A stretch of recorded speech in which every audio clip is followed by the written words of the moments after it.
Hello everybody, welcome along to the channel, welcome to simracing Bible. Hope you're doing well.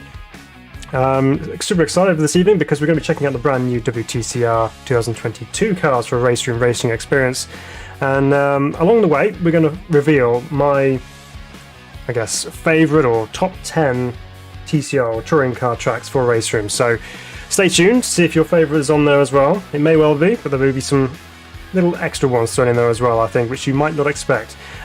So by no way is this a definitive you must drive these cars. These are the top 10 tracks for RaceRoom. These are just my personal favourite top 10 tracks for touring car racing. So it's been a little bit difficult to try and whittle it down to 10, I'm going to be honest. It's going to be quite interesting to try and see what your thoughts are on this, because I'm sure there'll be some favourites on there which maybe I've missed off. So feel free to let me know in the comments your favourite ones as well, and we'll get things moving. We'll start over into the sim now and get ourselves up and running for this evening. So let me get myself in there as well. Where are we gone? There we are. Anyway, I hope you're doing well. It's good to have your company this evening. I hope you're having a wonderful weekend so far. So schedule for this evening, we're going to run through each of the cars in the new Wtcr 2022 pack. We're going to run through each of the tracks in my top 10 favourite touring car tracks. We're going to do some AI races against them, so just some quick fire 5-minute practice just to show you the track, and then a 6-lap race just to show you the action in a race situation. So that's going to be the format for the evening. So stay tuned, see what your thoughts are on my top 10, and we'll get started. We're going to be first up on the Brno circuit in the Czech Republic. And we're going to start off with the Audi Rs3 Lms. Now, just to show you the cars available in the class, so we have the Audi Rs3 as we've seen, we have the Cupra, we have the Honda Civic, we have the Hyundai Elantra, and the Lincoln Co. 03. So very much the same as what you would expect to find in some of the other. Let's try and get rid of this banner off the top here.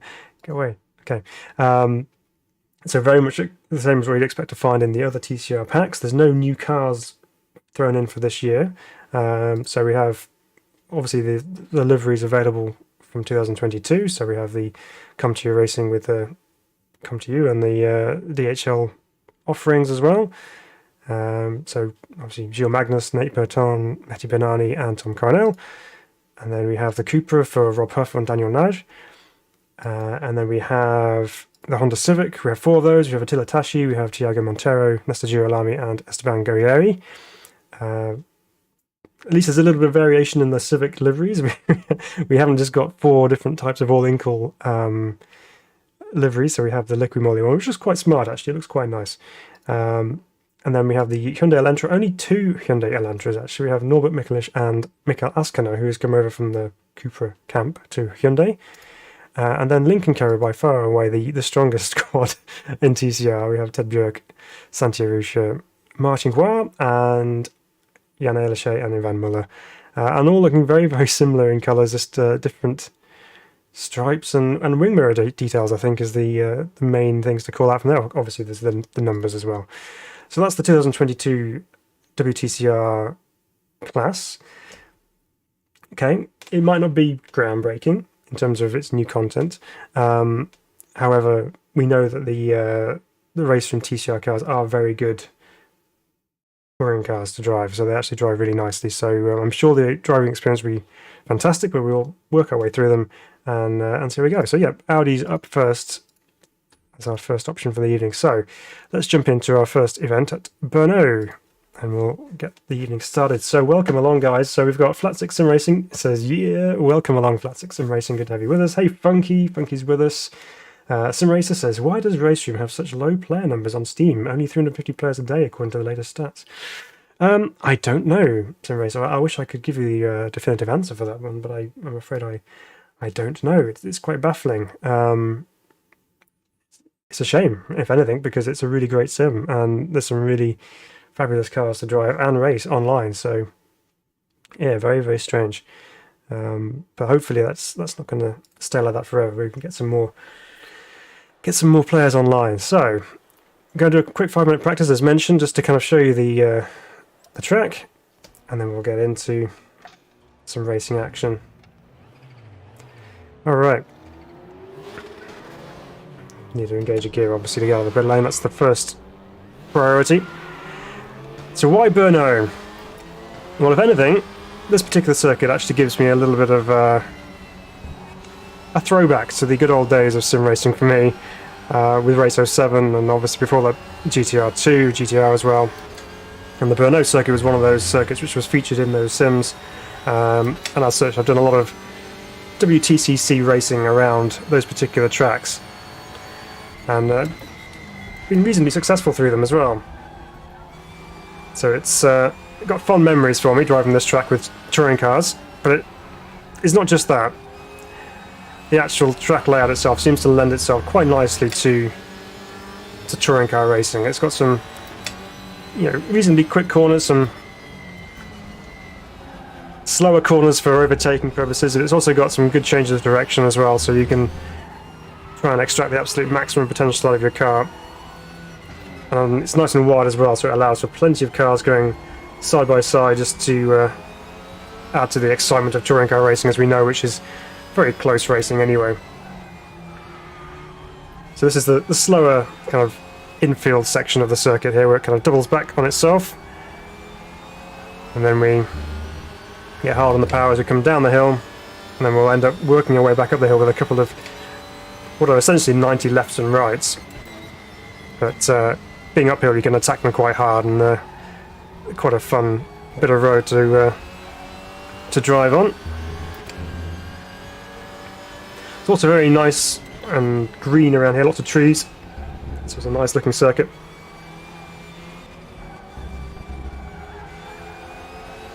So that's the first of our left-right 90-degree bends. Now we have another one at the top of the hill up here, leading onto the front straight. Remember driving around here in the Alpha 156 in Race 07, and just brilliant memories. Up and over the start line we go. So Simracing says, I'm struggling to justify the purchase of another season of WTCR cars in RaceRoom, much as I love them. Yeah, well, I can see that, and I appreciate that as well, because with the previous pack we had at least got the there's the Lada in there, and there's also what was the other car that was added to that which we didn't have previously? There's another extra car. Well, we had last one was actually, yeah, had the updated Audi and the Hyundai, which were new cars as well. But with this one, there's nothing really new to bring to the table other than some updated liveries. So yeah, I can see why you might be a bit hesitant to go in on this particular pack. But I guess if you're new to the game, or if you're just wanting to get the latest iteration of these cars, then these particular ones are going to be the ones you relate to potentially the most, because if you're a fan of WTCR, this will be this year's season, which you may have watched on TV or whatever, and you'll be able to associate it with it better. But yeah, if you have bought all the other TCR packs on the run up to this one, it might well be the case that you're not particularly needing to get this one. But yeah, it's just how it is. But it's still worth picking up, even if, you know, if you haven't got any TCR cars, it's worth picking up, because you will get some top quality touring car action with these things. So it says, I do like how practice in RaceRoom always involves other cars on track. Yes, so a lot of other sims, when you go into a practice or a test day, it's literally just you on track and there's no one else around. But the RaceRoom ones allow you to have as many AI cars on track as you wish, so that way you have other cars to test yourself against and see where your pace is like. The curves are the colours of the Czech flag. Yes, they are. It's a nice little detail, isn't it? It's good when those little extra details are thrown in for our enjoyment. It's very patriotic, and even the barriers going into pit lane there are the same as well. But it's a really nice flowing circuit, and we have a really, you know, it's a nice layout and good fun to drive. And with these front-wheel drive touring cars, of course, there are no rear-wheel drive cars in TCR currently. It's an extra bit of a balancing act in some of these long, fast corners, because you tend to get the rear end of the car just kind of moving around a little bit just to unsettle yourself going into a corner. So it's quite a good exercise in brake and throttle control to try and keep the car as stable as possible through these corners, but also progressing at a good rate of knots. So good challenge for the driver and good fun to race in as well. So that's the end of our quick 5-minute practice session. And we're going to jump straight into a race as well and go up against some of these AI guys and see how we stack up against them. This section through here is quite rhythmic in a way. You have to be on your guard going through there just to make sure you get the lines right and carrying speed out of the corners where you need to carry speed as well. So prioritise those corners which lead onto big long straights, such as this one. Make sure you get the best run possible. Feed the power in as gently but as quickly as you can. And then down the big long straight towards the sweeping right hander back up the hill. Down a couple of gears. Rear end goes a little bit light. Feed the power in. And off we go. Climbing back up the hill again. Because it's uphill, you can really attack these corners, but in a controlled manner, so you don't end up smashing into the sausage curves on the apexes and then ruining all your momentum as you get back up the hill again, which is what you need because gravity is not your friend going in this direction. There we go, a little snap of oversteer as we get on the brakes for that penultimate corner. So far, pace is looking good compared to the AI guys. We've caught up with a bit of a pack in front of us there, so there we go. Mikkel Askona's up and away out front, but we are second quickest in practice. So let me get my gloves on because I forgot to do that first up. So Bunky says, I was hooked on the NSU but not wild about anything else. Yeah? Okay. Yeah, the NSU is very good. I do agree with you, the NSU is very good. The TCR cars are good as well. I mean, front wheel drive touring cars are not really everybody's favourite thing, but they are represented very well here in RaceRoom. He says, we sim racers are a hard bunch to please. Yeah, well, we are. I mean, that's the nature of it, isn't it? We all like what we like. We all have our favourite things and what we like to drive, and luckily there's something for everyone. So, yeah, it's good. Someone says, RaceRoom is fantastic value compared to iRacing with Alt and Delta signs. It is very good value actually, and the content's good as well. Good variety of content. Hey Marty, welcome along. Good to have you with us. Someone says, not running AutoHUD. No, it's not something I've actually installed or even tried yet. I need to. I know a lot of people say very good things about AutoHUD. But it's not something I've looked into. I shall have to check it out. I know it's recommended to do that. Okay, so here we go. Race time. We're going to just do a quick race. We've got 10 tracks to get through this evening, so we're going to just do some quick fire races here and see how we get on. Just make sure we have the fuel available to us. That would be embarrassing if we didn't have enough, but we do. So, starting 6th on the grid. Obviously no qualifying, so just going to get straight into this here. Got my launch control mapped. That's my look backwards. Here we go. So launch control is on, and we'll release it as soon as the lights go off, and see how we get on for 6 laps of Brno circuit. And there we go, up and away. Very long kind of dragging out process of getting that car off the line, but front-wheel drive touring cars are notoriously difficult to start from a standing start. Down to turn 1, which is a really quick right-hander. And Mikkelus is getting a little bit out of shape in front of us, which has held us up and allowed Ted Björk to come through. So we have dropped a spot off the start purely by being boxed in the first corner. We've got a swarm of angry TCR cars behind us. Hard on the brakes. Try not to run at the back of the Lincoln Co.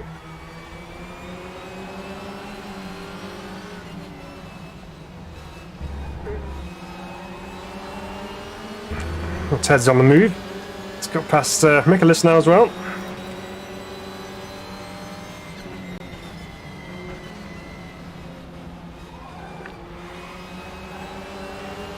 But the AI in RaceRoom as well are very good. They race quite hard. As we just got our nose at the inside of the Lincoln Co through there. They're also quite aggressive as well, so if you end up being in the wrong place, you can find yourself on the receiving end of some robust driving. So Ted managed to hang it out around the outside there and keep the position. So we have work to do.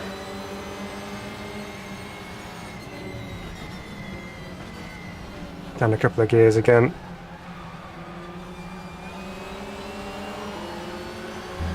Probably carry a bit more speed through there. They pulled away quite happily on the exit.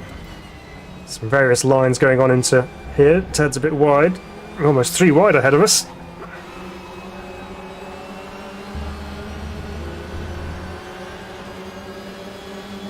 What's going on behind us? Oh, Mehdi Banana is right with us. Hard on the brakes. Try and look as far ahead as possible to make these sweeping corners as quick as we can get them. Oop. And there goes the Audi. We're fighting our way to the back of the grid currently. Let's try and move forward rather than backwards. Oh no, we're just understeering. It's not helping. Oh, Mehdi Banani's twin just gone past us. Ah, getting ganged up from all over the place in the middle of 3 wide. Outbraking both. Not losing out there.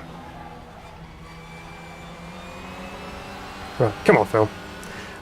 Sort yourself out.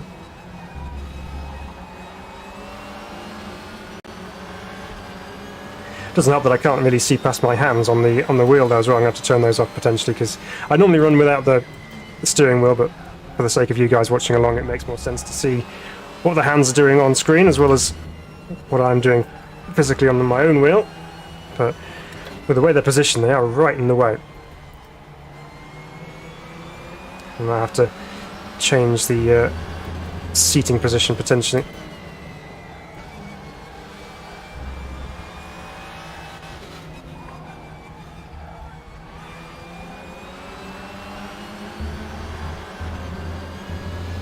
So the Audi is normally a car which has quite a nice front end, where it has in the past, and it has been traditionally a very tight front-ended car. But currently it's getting a bit understeery on the power. Obviously you can change that with settings.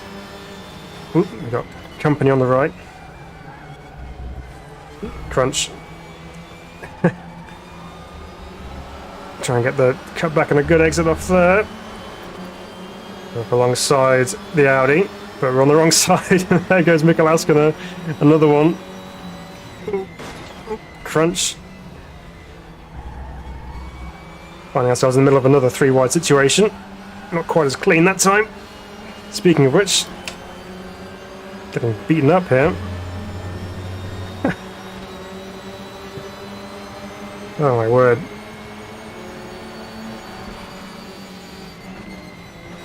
Bit of a lunge into turn 1. It's not really an overtaking position, but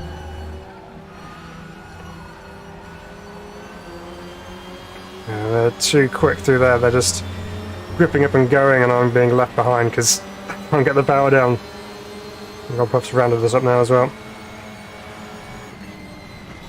He was early on the brakes then, so we can take that position back with no real dramas.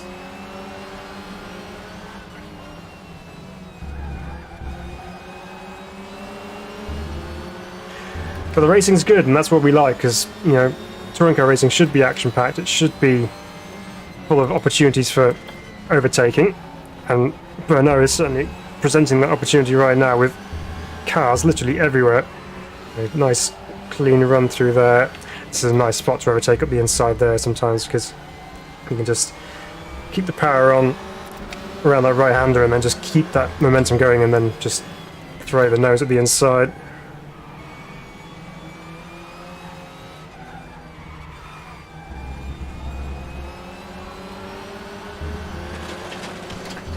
That's just the understeer is hurting us right now.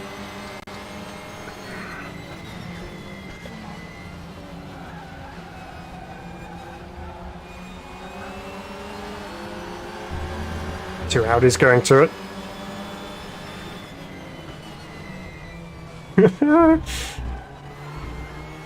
It's a wide track, but I'm not quite sure it's that wide.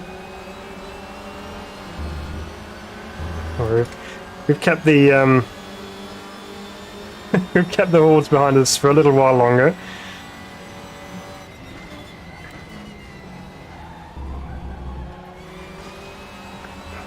Some desperation to get through from behind there.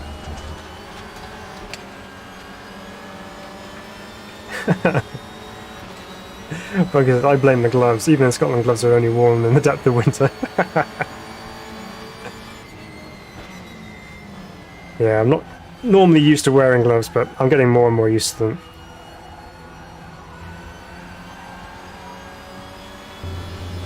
Okay, I was a little bit better coming off there. We still lost some ground to the guy ahead, but not quite as much.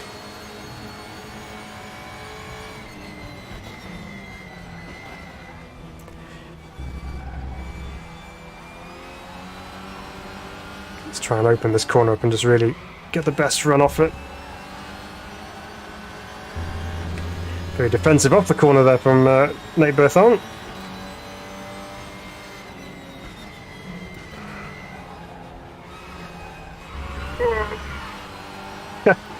One of the guys behind seeing an opportunity with the door open there and thought, I know.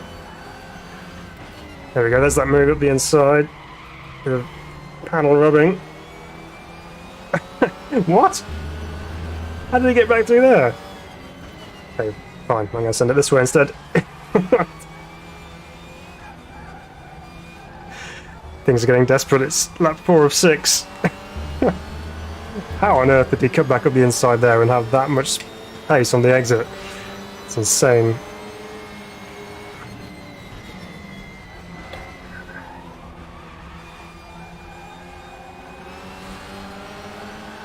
Okay, I might just have to turn the AI down just a little bit. I did turn them up because I was seemingly quite quick in testing, but being in the wrong gear doesn't help. So I may have to just knock it down just a little bit, just a cog or two.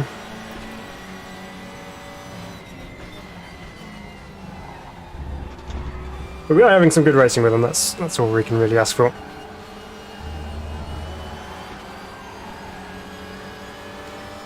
There's a car on the left.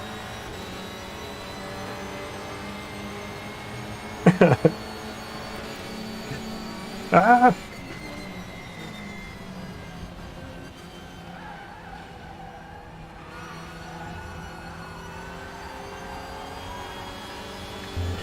Well, we managed to hold them off that time. Where are they? Oh no! Oh, that's right, I'm seeing double, there's 2 of them on me. Because I knew there was one on my left, and then all of a sudden one appeared fully alongside me on the right, so I was like, how does that even happen? They're just playing tricks on me.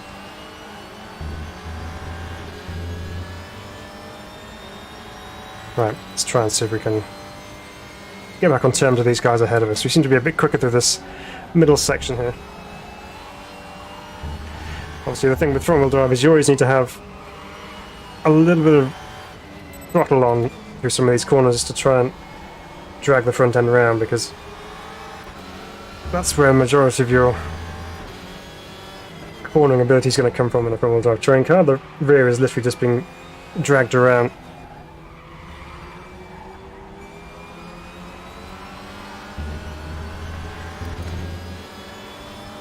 So one more lap to go after the completion of this one.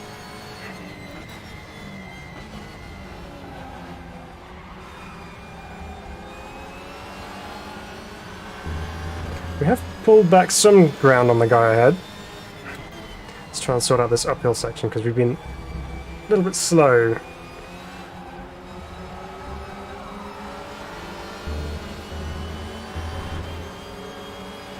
Right, things have definitely calmed down. We're still under attack, but it's a bit less relentless.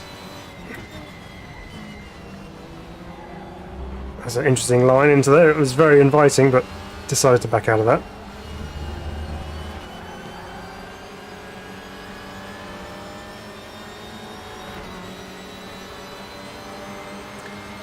Alright, Final lap then. See if we can hold on to our hard-earned 12th position in this one. For all the wrong reasons, not because we've been making progress, but because we've been limiting the progress backwards, which has already messed that up. Where's the other one? There he is.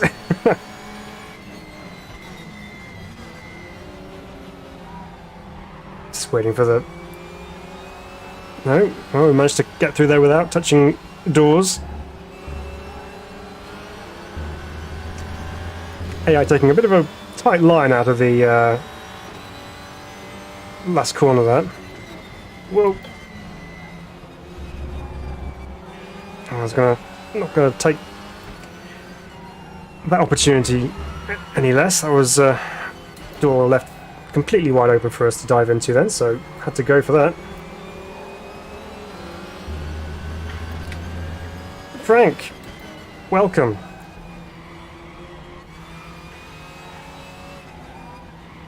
There's your message in a moment when I'm out of that section. Have fun. I'm covered in mud, biking in the woods, quickly in the shower, maybe catch you later. Oh, awesome. Hope you had fun.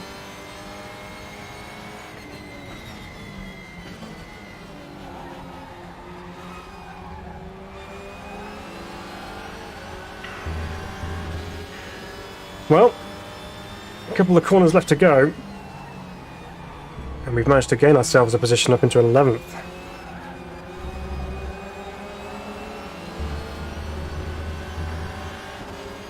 So from looking like we might be finishing an unlucky 13th, we might actually have gained a couple of spots on this last lap. As long as, of course, I don't throw it off on the final corner.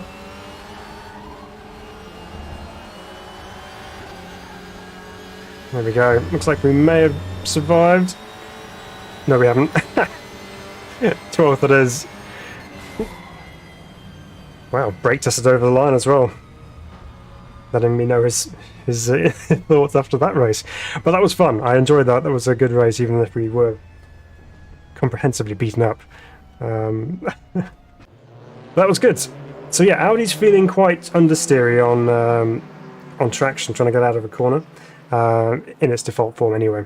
So, but other than that, quite a reasonable car to drive. So that is Brno, which is our first of our top favourite tracks for RaceRoom touring car racing, and a nice way to start indeed. I'm just going to turn something off which I forgot to turn off earlier, which is the motion blur, because I don't need that when I'm driving, and it only slows things down anyway. So let's just turn that off so it can save some performance. Right. So next up, we'll try one of the next cars on the list. So we'll go to the Cupra with its question mark on the side. Not quite sure whether it's just asking for advertising or if it's unsure whether it's supposed to be a Seat or a Cupra. We'll go with Bobrov's car. And the next circuit on our list. My list back up here. Okay, this one again seems being quite predictable. But it's Circuit Park Zolder. This is one of my favourite tracks for touring car racing, and it's featured quite often in the RaceRoom ranked races and online as well. But with good reason, because it's a really fun track to drive. So we're going to jump on this one with the Cupra and see how we get on. So Marty says, did a race in AC with Ligier JS3 S1 at GPK Interlagos. Good fun. Don't tip over or leave track once. Oh, good. Awesome. What's the Ligier JS? Is that the... Okay, I think I know where that one is. I'll have to have a look. I have to try that one out. Yeah, that sounds like fun. Evening, Kevin. Hope you're doing well. Good to have you with us. So now we're at Zolder in the Cupra. And again, we'll just do a couple of laps in practice just to show you the circuit if you are unfamiliar with Zolder, which it could possibly be the case, if I can get my words out, it could quite possibly be the case if you haven't seen Zolder before. So we'll take a couple of laps around here, show you the circuit, and then we'll jump into a race. Marty says, looks like a three-wheel box. Yeah, I think I know the one you're talking about now. Yeah. Ooh, I've not noticed those solar panels on the inside of the circuit there in the paddock. If it's had an update recently. Okay, so yeah, it's all the kind of encapsulated by this particular chicane, which is brutal on the curbs and quite quick as well. And you come up and over this crest underneath the bridge, but out left into another chicane. Get all over the curbs.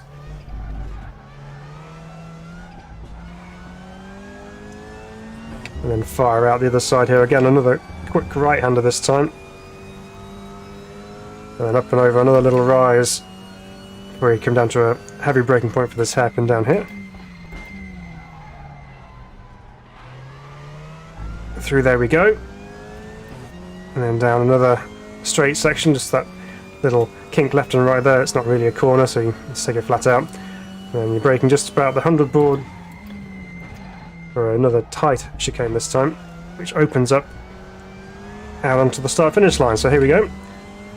First look at the first corner for Zolder. Down this tunnel of walls. Hard to spot a braking point for turn 1.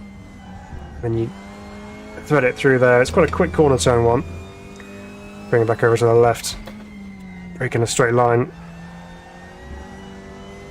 Another one of those deceptive corners, turn 2. You think it's going to be a lot slower, just because it's, you know, looks like quite a tight corner, but really you can take a lot of speed through there. It's very wide. That one's a tricky one because it's very quick, and if you do overshoot that with a bit too much pace, you're on the grass, on the gravel on the outside, which can really scupper your lap. And over the curbs then, smash all those curbs.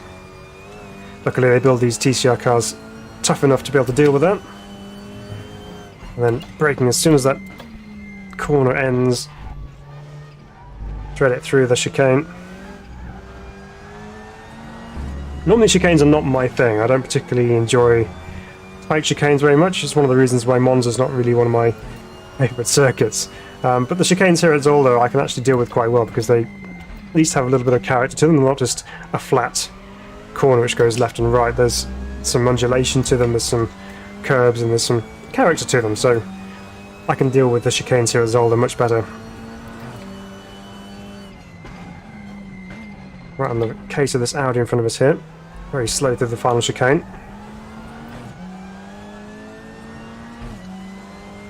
Okay, well, I'll take that. Get a nice clear look at the lap once again. But yeah, this braking point for turn 1, it's kind of just as you start to see the curb appear. That wasn't a particularly great example of it, we'll be honest. But yeah, just as you see that curbing appear from behind the wall on the left-hand side, they're going, hey, it's practice, calm down. Just as you see that curve appear from the other side of the wall going down the pit straight there, is usually a pretty good time to brake, mostly because the corner's coming very quickly and you need to get through it, so it's more of a panic brake than anything else. But yeah, very difficult to get it sorted into turn 1.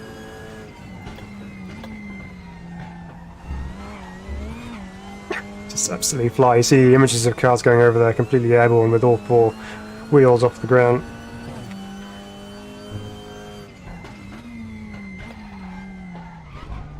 Again, quite hard to get it stopped into there sometimes, depending on how much pace you've managed to take through the chicane previous. And over the curve on the exit there.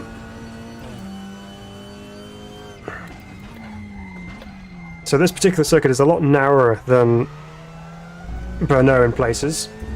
So the first half of the lap is a little bit wider, and then it really tightens up as you get into the wooded area of the circuit. So kind of a circuit of 2 halves in terms of track width is concerned. But it doesn't mean you can't get alongside another car through the tighter sections, because it is wide enough to get 2 front-wheel drive touring cars side by side. So you know what that means. It's good for racing. So speaking of which, let's go back to the pits after our practice session is finished, and then we'll jump on track again. We'll starting from P6 here, and And let's go. So Cupra. Oops, don't know. Launch control. I keep forgetting you do launch control in these TCR cars. It's a bit of a cheaty way to start, but it works. So here we go then. Get ready to release the lights. And off they go. Slip that clutch and away we go down to turn 1. Everyone quickly trying to get over to the right for the best approach to turn 1. Brake tested. Beautiful. Let's try not repeat the same backward slide we had in our race at Brno. We have a car on the inside. Just give them enough room there.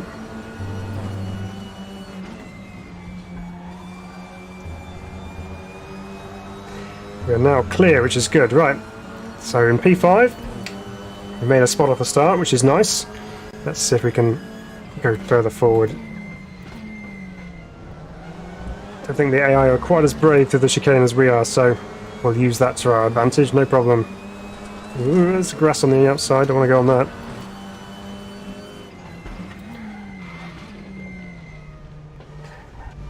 Easy to run into the back of another car into there because you're approaching at quite a high speed, and then cars are quite unstable going through the braking point of that particular corner, so very easy to nudge another car, which can cause all sorts of chaos into that particular corner.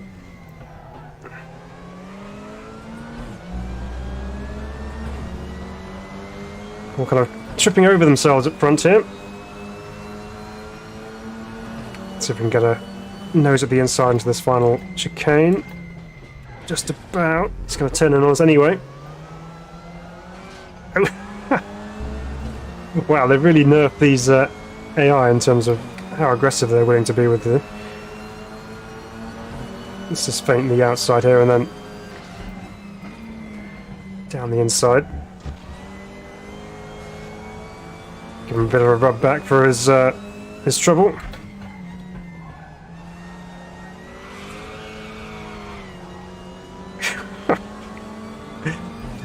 Wow, okay. Good to test the front-wheel drive physics, of course.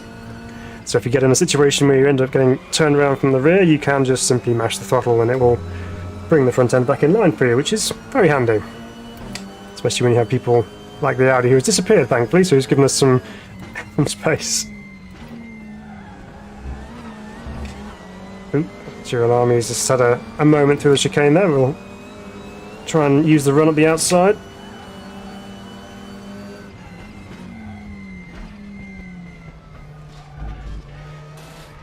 Now he's going to fight it through there as well. No giving in from the AI tonight. They're on a merciless mission to just hold anyone off at all costs. Taking a defensive middle of the road approach into the hairpin there. I mean, it's good to see AI actually, you know, getting stuck into things, not just driving around on a single line. They're making moves all over the place.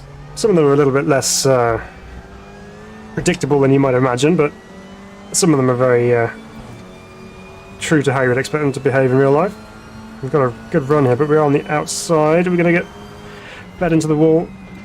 Gave us room. Not there though. There's being kind and then there's being a racing driver, so gave me enough room on the entrance, but was more than happy to introduce me to the gravel on the exit. Ooh, bit of a slide. Again, put the power down, bring her back into line again.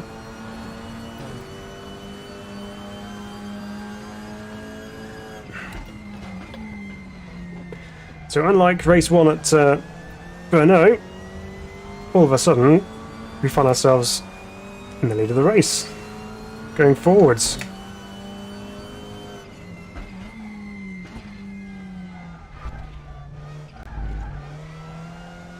Thread our way through the chicane.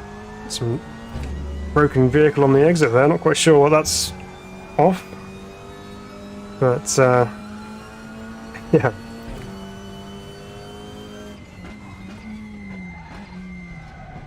Down to the hairpin once more.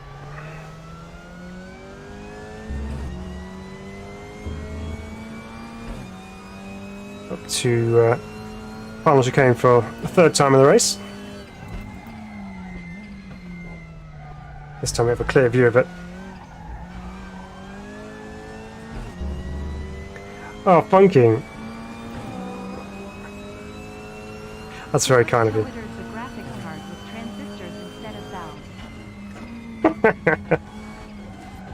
Yeah, thanks, Funky. I appreciate that.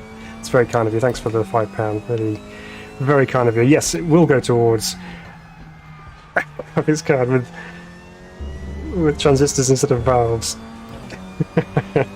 Oh, I just threw that away. It's fine. Yeah, nice little bit of oversteer there, and again managed to catch it with some front-wheel drive mashing of throttles. Hey Carl, welcome along. Good to have you with us. This circuit is Zolder. Just managed to stuff that Audi into the chicane, which is brilliant. It's a very popular overtaking spot here at Zolder.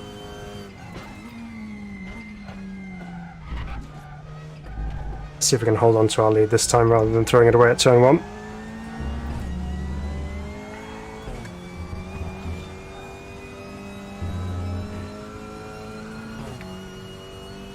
Hey Ado, good to have you with us as well. Welcome to all those watching who may be new here, by the way.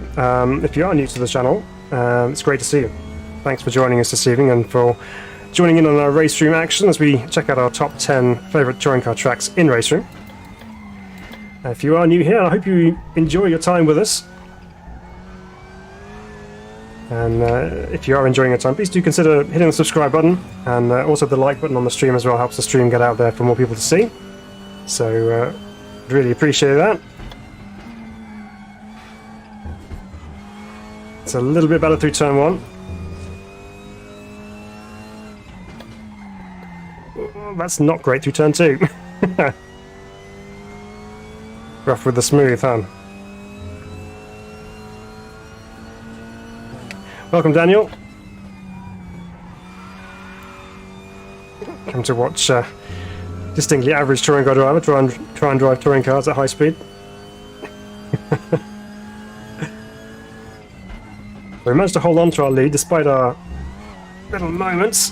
We clout the curbs once again on the penultimate lap here. But it's a great little circuit, Zolder. I really do like it. It's tight, it's confined, but it's got quite a good variety of corners to it. It's got the slow speed stuff, it's got the quicker stuff, and it's quite technical as well, as you can tell by my inconsistencies in driving this particular track. But it's a good challenge to drive. It has some nice elevation changes, kind of everything we look for in a circuit. Good raceability. And that's an all-important word when it comes to track design for me, which is flow and rhythm, because if a circuit doesn't flow well, it's just not nice to drive, so it's all about that flow.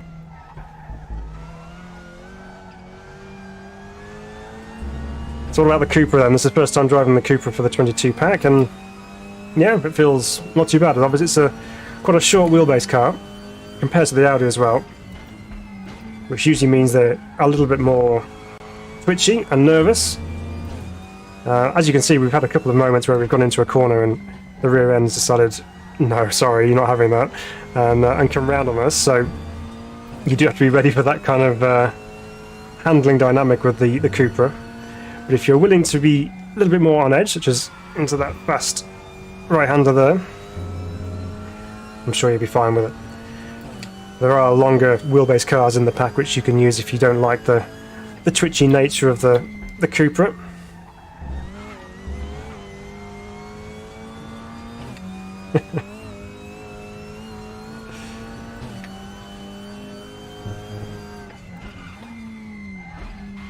Trying to balance the brake pressure into there just to prevent it from locking up. It's so easy to lock a brake into that chicane.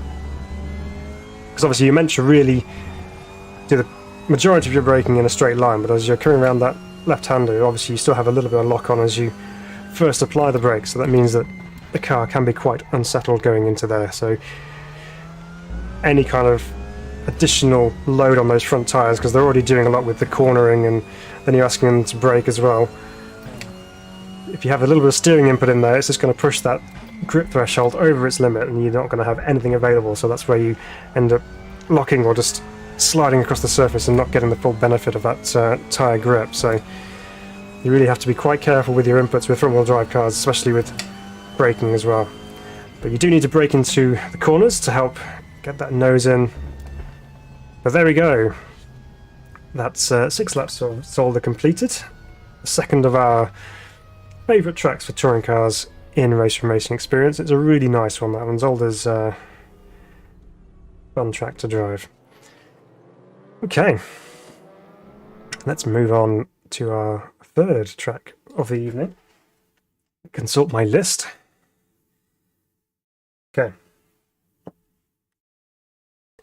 Now this one, you can choose 2 layouts of this one. But we're going to go with a national layout here at Darlington Park. Used by British touring cars, it's been used on the Grand Prix variation for World Touring Cars in the past as well. One of those circuits which is really good for touring car racing. So let's jump into the next car on here, which is the Honda Civic, and we are going to run the Team Engstler Liquimolly livery, so we'll run with Tiago's car here, I think. And okay, let's go. The Darlington Park, my second local track, I suppose. Been there many times. It's a great circuit, and even had the privilege of driving around it in my 205 as well back in the day, which was a lot of fun. Good memories around there. I had a track day there with my dad, and it was the first time that I let Dad go out in the car on his own. I was a little bit nervous, maybe, perhaps. And Dad said, "Oh, I'll go out on my own if you like." And I was like, "Are you sure? You sure you're ready for that?" And it's like, "Yeah, I'm sure." So okay, I begrudgingly let him go off and went and stood at Redgate, and we were watching the cars go around, and saw him go around a few times, and then the red flags come out, and I'm like, "Oh no, what's he done?" And all the cars are coming back into pit lane. It's like, "No, that's not Dad. That's not Dad. That's not Dad." And we kept having more cars going through, and it's like, "It's Dad, isn't it?" And sure enough, it was, but only because I think the dizzy cap had come off, or something had come off on the ignition, so just cut the car entirely. So not damaged, thankfully. But fun memories nonetheless. So here we go, Darlington Park. Let's fire up the engine and get ourselves on track. And see what this Civic is like. So the Civic is more similar in its wheelbase to the Audi. So it's a little bit longer. And it's also can be a little bit tricky to see out of with the pillar on the left there. Can get in the way sometimes, but down the wonderful Craner curves into the old hairpin we go. This is quite a quick circuit, Darlington Park, really. It's very much a power circuit, and it doesn't necessarily look it on the sim, but the run up to McLean's here is actually very steep indeed. It's quite a long way up there, so you've got to carry your speed through the old hairpin all the way up the hill. And again, another sharp incline as we come up towards Coppice here. Double apex, so get the first one. Don't really worry too much about the second one. The car run out to the outside there, under what used to be the Dunlop Bridge across here, past the exhibition centre on the left. And National Chicane, we're going right at the end of the straight here.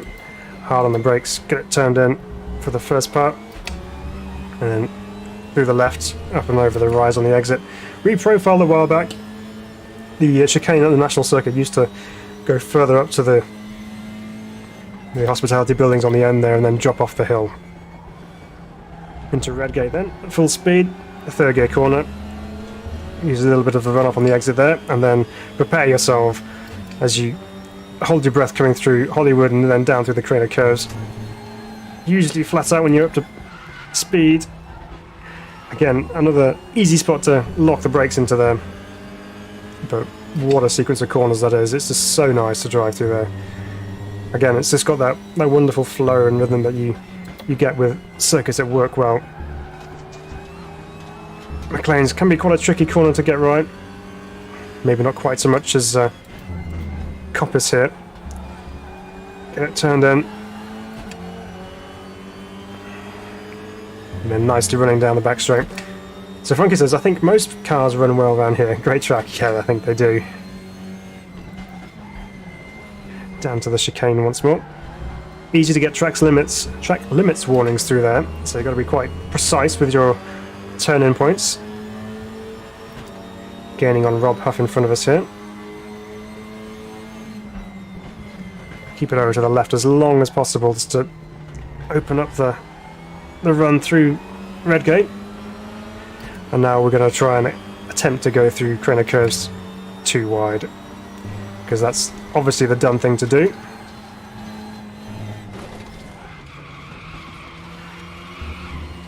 It's one way to stop him from coming back at me. Just make the car really wide by throwing it in there completely sideways. It's a tactic. Maybe not one I would recommend for using every lap, but when required, it might be useful. There's a track limits warning on the exit of McLean's. You can't go too far wide on there.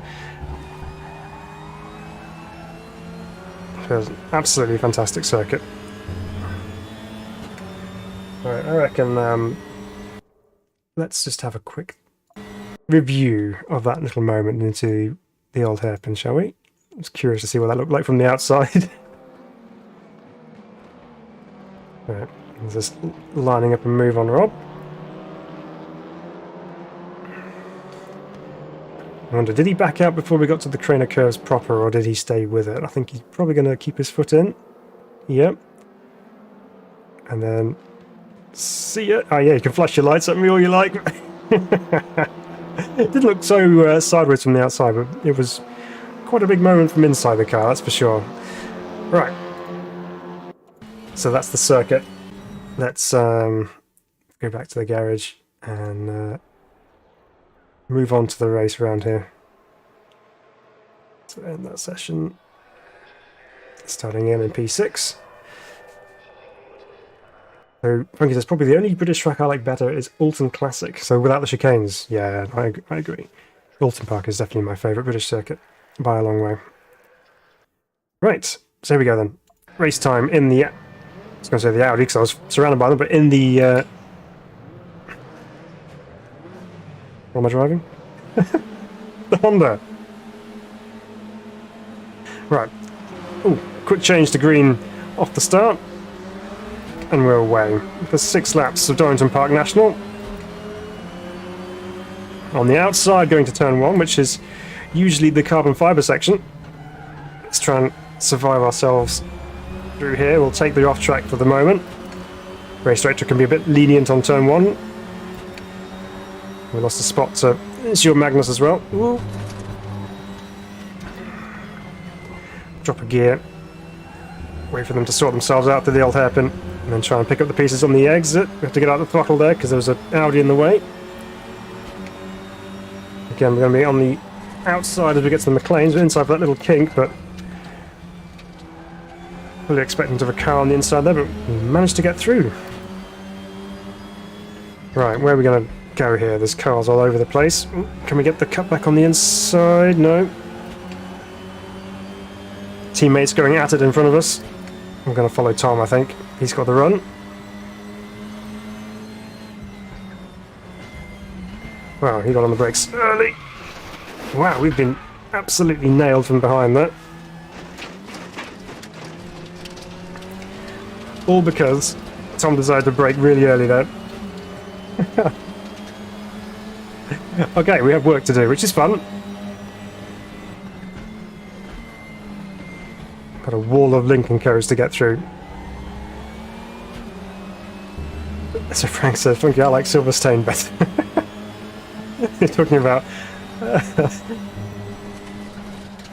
spelling errors on circuit. Wow, one of the Audis got totally sideways through Craner Curves then.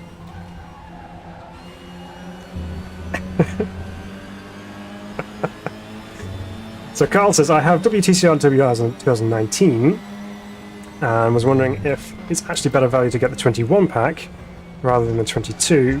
Any thoughts? That's a very good question, Carl. I'm going to be completely honest and say yes, it is. It's probably better for you to get the 2021 pack, because then at least you'll have the louder as well, and there's more liveries in the 21 pack. There's less cars on the real life grid in 2022, I believe.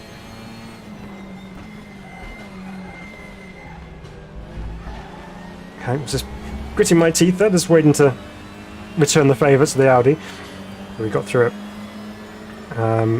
Yeah, I think the 2021 pack is a bit more comprehensive in terms of its content offering. Still going to get the same great quality TCR cars with the modern updates of the Hyundai and the Audi as well.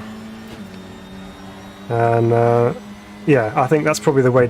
Ooh, that's not the line, everybody, through corner curves, just to make that perfectly clear. Yeah, I think the 2021 pack is probably the better option for you, Carl. I'll go with that. The 2022 pack is the WTCR purists, if there are any, who want all seasons for posterity purposes.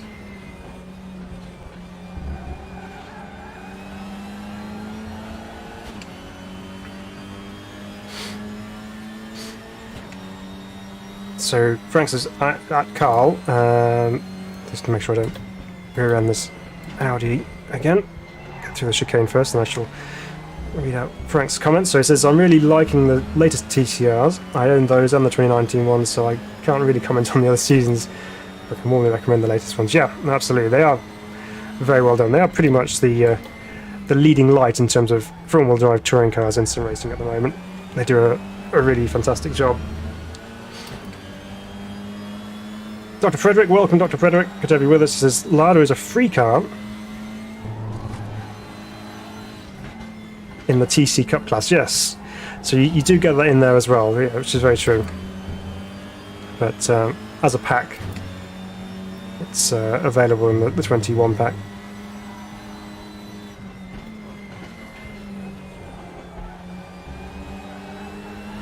So quite a short lap here at Darlington National. But it's what a full-on action-packed lap as the Audi really centred into that. They seem to be a little bit unsure of braking points into the chicane here, so that's definitely where we're quicker than them. It's going to run off that corner nicely through there. Is he going to defend down the inside? No, he's left a gap. Redgate's definitely one of the prime overtaking opportunities here at Darlington Park. But if you can get it done, the old hairpin is an absolute peach of an overtake. So back up to P8 after our trip through the gravel, the chicane. Quick drop down to 4th gear, hook it up, back on the power. That's much better through the old hairpin. Get some nice ground on the guys ahead as well. They're busy fighting it out for P6. The Lincoln Co goes through.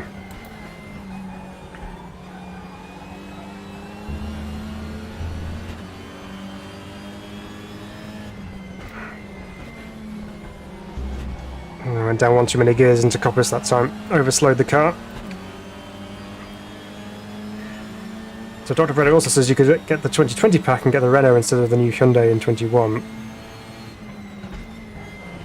Yeah, for a while the Renault was quite strong in the class as well, in terms of its BOP.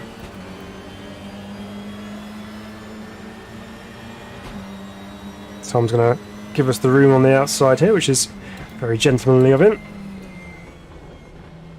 We'll return that sentiment on the inside there so he doesn't get squeezed out. But obviously he gets the run off the corner. Oops.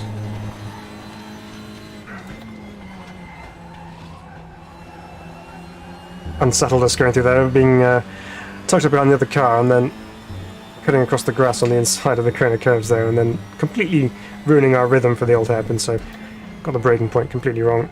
Oop. As did Tom through McLean's. And our keenness to get back past him, we run a little wide on the exit. That's one of those lines you do see in real life when people take it through there and they cut back on the inside of Coppice and then cut over the grass on the apex. But this is the final lap then Might not get the opportunity to get up to 7th. Tom's braking on the grass.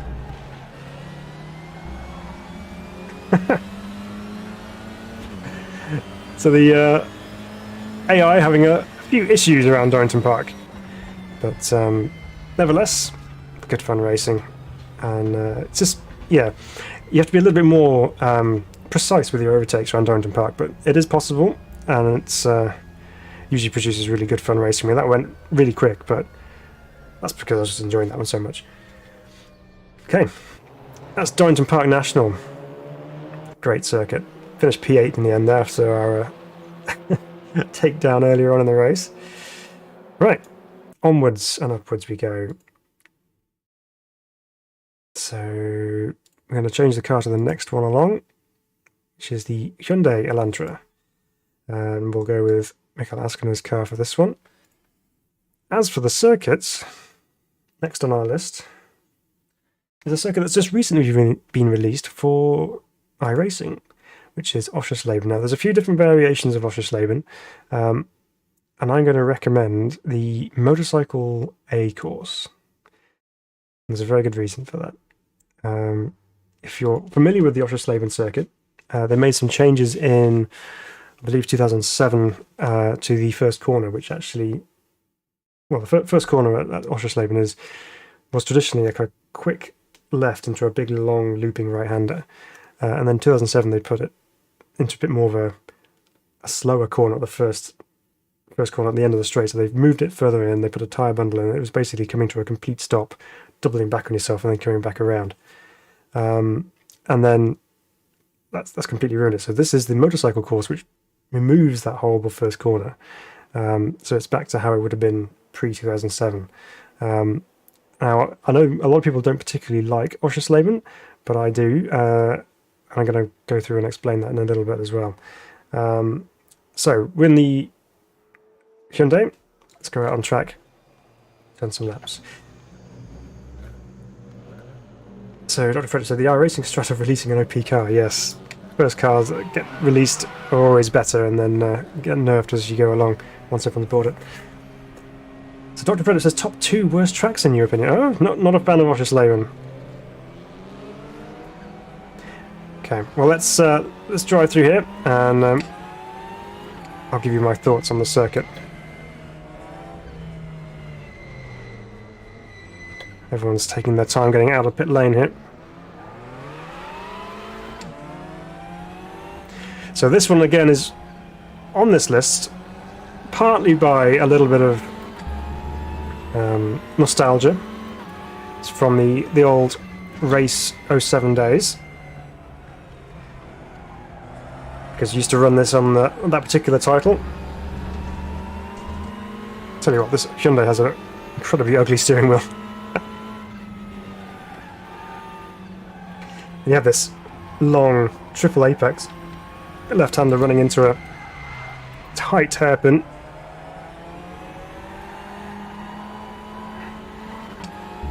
Then we have this really fun chicane coming up here. And we're having a bit of a theme this evening of fun chicanes. That's definitely one of my favourite chicanes. It's quite quick.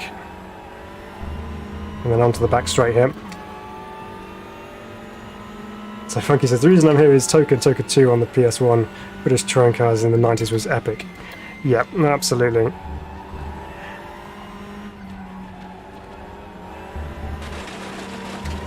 So on Race 07, this particular circuit was one of my favourite hunting grounds. Online races around here. Lots of fun racing on here, and usually was pretty quick, so it has, again, fond memories from me, just like Berno did. But this circuit is, for me, quite enjoyable because of the flow of it, and I'll get through to that in a little bit. So this is the first corner, as it should have been. Quick through there, then hard on the brakes to get it slowed up. For the right hander, need to be a bit early on the brakes there. And then patience corner to get the power down on the exit there. And again a repeat corner going the opposite direction. Get it slowed down. Wait patiently for the corner to come back to you before getting the power down. Need to be a bit more patient. So they've actually put some markers up on the outside there. You used to be able to go over that white line and get a nice turn in. Oh no. This is going to be a fun race, isn't it? Need to regain that rhythm which I used to have around here.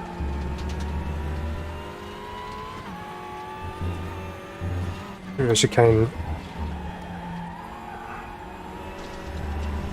Lots of grassy moments going on here. Need to reduce those. The quote from Murray, yeah, he's going for first. Yeah, I don't think he is, Murray. That's not what he was saying. So of course we're also jumping in a different car here, so there's a little bit of getting used to a new car, which is currently proving to be a little bit tricky.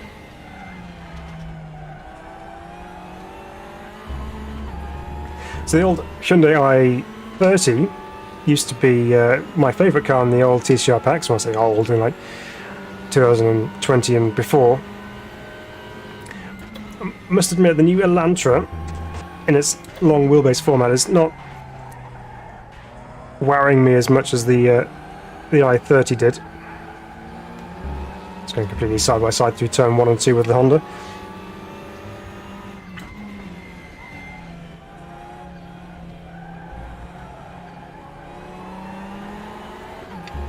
Right, let's try and piece this together. Keep that rear end in check as we come through this left-hander. Get on the brakes, balance the car.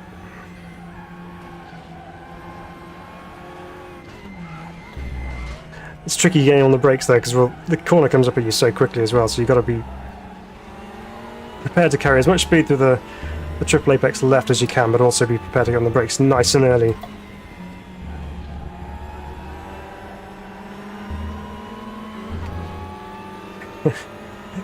But I do like the circuit. I mean, I don't know, there's some certain circuits you click with, some you don't, and that's absolutely fine.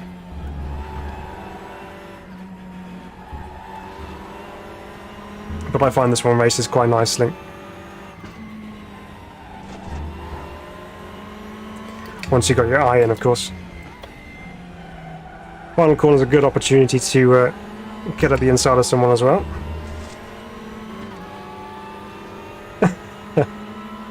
Yeah, I'm sure Murray probably did know. He was just doing the BBC thing of putting it in a nice light.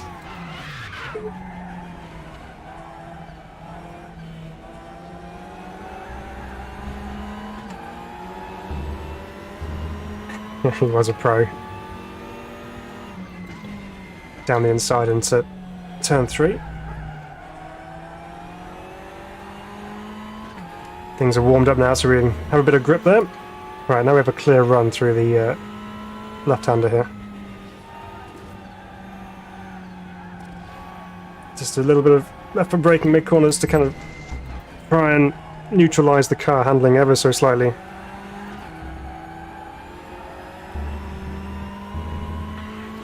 Bit of a rally driving technique with the left foot braking.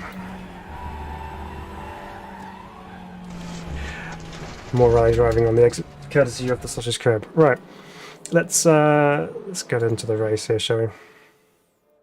Let's just do it. Right.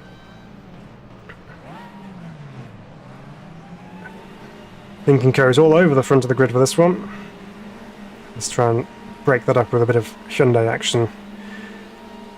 And away we go at Oschersleben for 6 laps in the TCR 2022 class. See how they all behave through turn 1 and 2 here. Early-ish on the brakes just to make sure we get through there unscathed. Easy to get forced out wide on the exit. And then around turn 2. And thankfully we've all survived so far.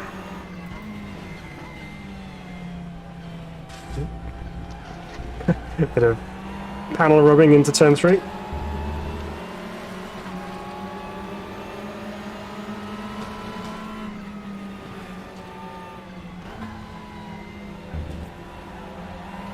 It's very much on edge through there with these cars.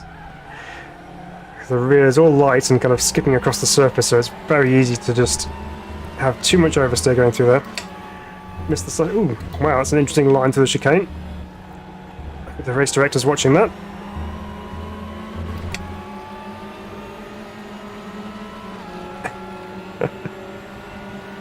down to one at the end of the straight here on the outside of one of the Hyundais. Norbert's coming through.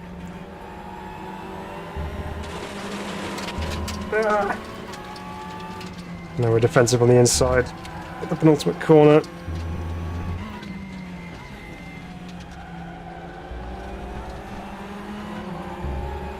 Right, let's try and settle into this. So Marty says, local motorsport no longer considering AMS2 for inclusion at this time. Yeah, I read that. Believed to do with the stability of servers online. So hopefully that gets addressed so that we can get more people racing online in AMS2, which would be ideal.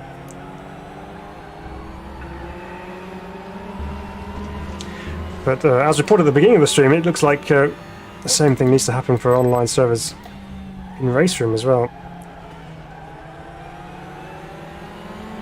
Tighter on the exit there, which was a little better. Welcome, Gareth.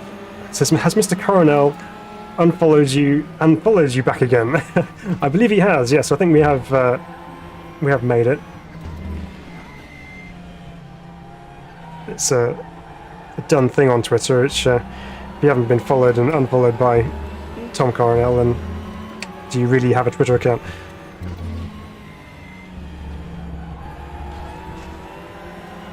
Okay, these two going side by side in front of us here. Super brave. Can we pick up any pieces as we come into this right-left section?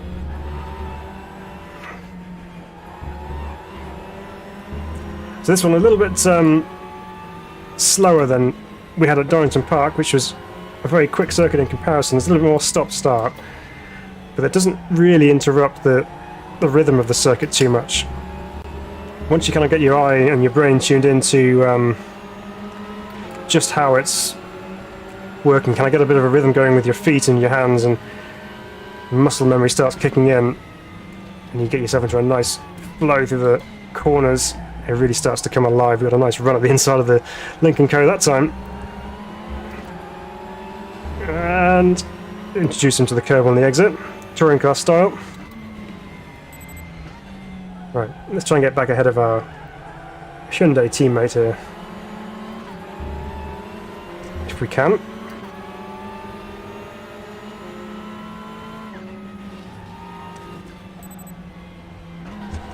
Oh, there's a big curb on the inside. Don't want to cloud that too often.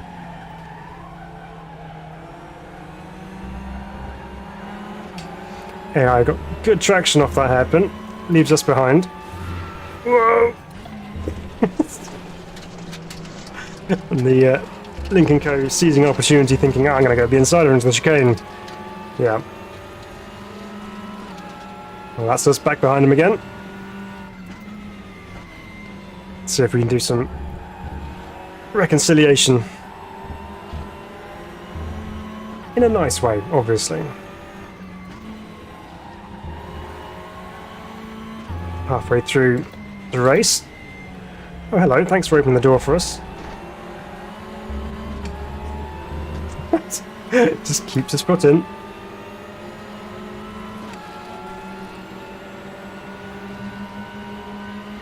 There we go, down to turn one. Over the curb on the inside. And we're back through again, I think.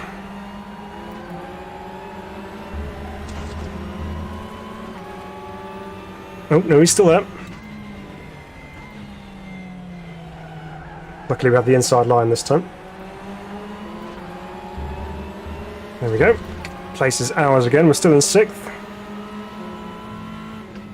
Even in 4th. Lincoln goes sideways as we have been multiple times through this corner. Now we're right back with them.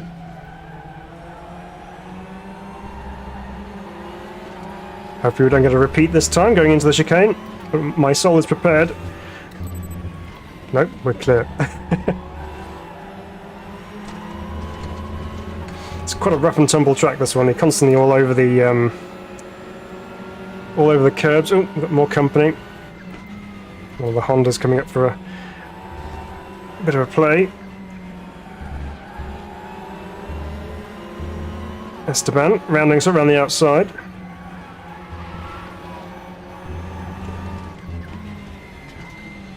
throw it up the inside into the final corner. Wow, did someone say grip?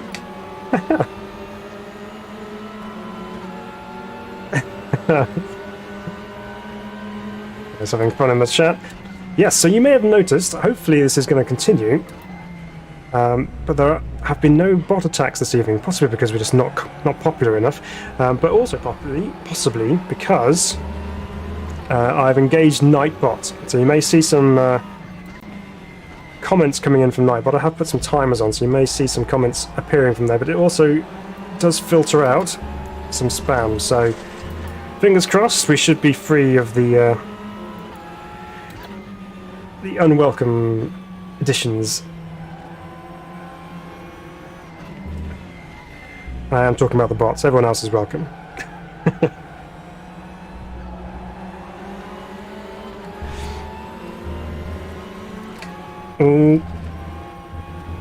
Definitely are very vulnerable coming off that hairpin.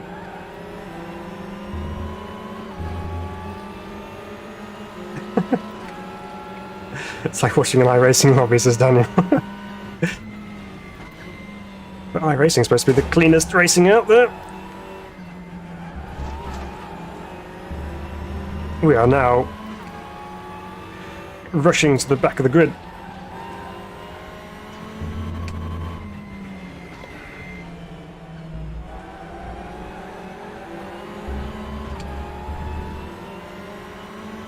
Okay, we managed to pull up alongside the Audi again, but let's see if we can hang it out around the outside of turn 1 and then get the inside for turn 2. Sort of.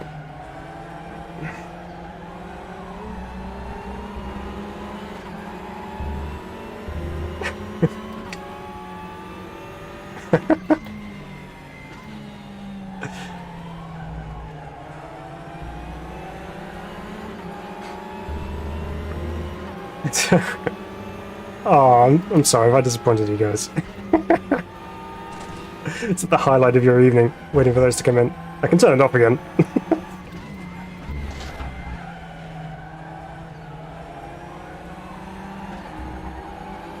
A little short shift to try and see if we can increase our traction off that hairpin. Kind of worked. But yeah, very, very physical touring car action around Oschersleben. Always used to be in real life as well. So, very faithful representation. It has been considerably rough though.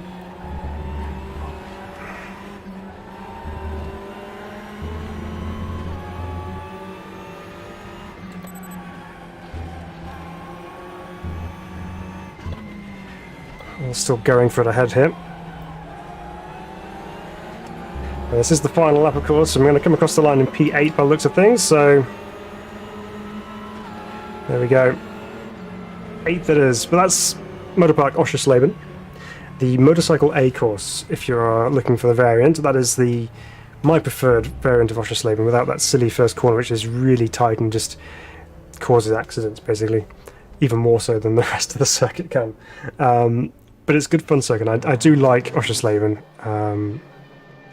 And yeah, it's on my list because it's one that I've loved over the years as well, so good fun. Right, let's carry on. So what are you guys on? So Daniel's, ooh, how can we trigger it? Does that mean I can't slag you off like I used to? No, you're fine, thank you. You're on the white list, you're good. Bot's the reason I'm here. Oh, I appreciate it. Thanks, Gordon. Makes me feel really good.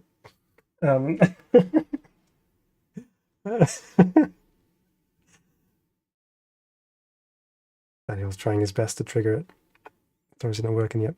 Right, so next up, let's move on to the final car of the WTCR 22 pack, which is the Lincoln Co. And you can choose a blue one. So we'll choose Jan's blue car. Sorry, Ivan. And next circuit on the list is going to the Nurburgring. Now this is the Grand Prix circuit with the fast chicane, so that's the version that I prefer of Nurburgring. So let's jump straight into it.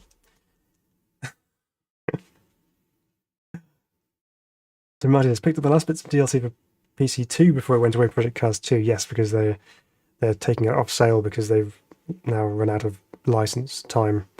So yeah, got that for nostalgia reasons.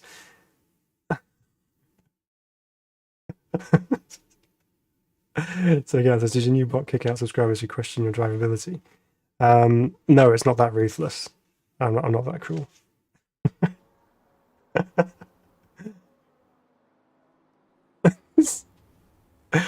Right. So anyway, Nurburgring.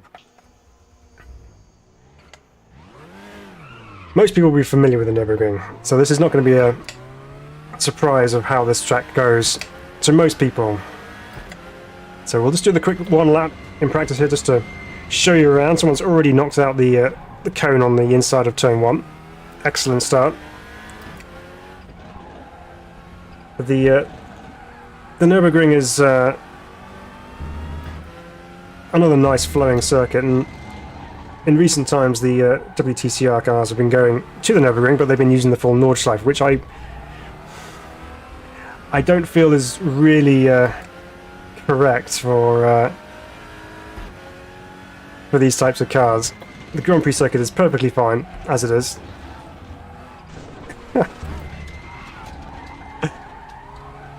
Funky's trying his hardest to get the get the Nightbot to kick in. Let's try harder.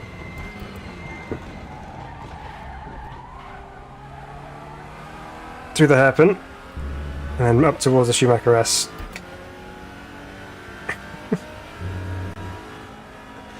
Not quite sure if it's going to be flat out with these TCR cars.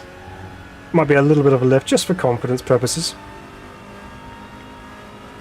Up towards this quite tricky little left-right section on the brakes. And again, another corner which is so easy to just overrun and just either go too slowly or go too quickly through and then run off on the outside. So one to get it right. And then this is the defining part of the circuit which changes the layout for the Grand Prix, which is the fast version of chicane, which I've completely messed up, but it's considerably better than the slow version of the chicane.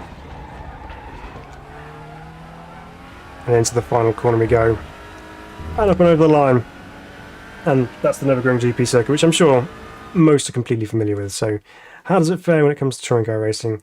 Let's go find out. Let's go to the race and go skip session and see how we get on with this one. Needs more symbols.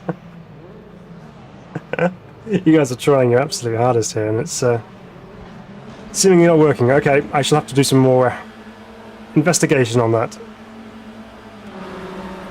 Here we go then. 6 laps of the Nurburgring GP circuit with the fast chicane coming your way. Everyone's rushing to defend the inside line down to turn 1, which is unsurprising. It's got a long run down to turn 1. So we'll take the outside as that's relatively free. Just means we get hung out to dry on the outside.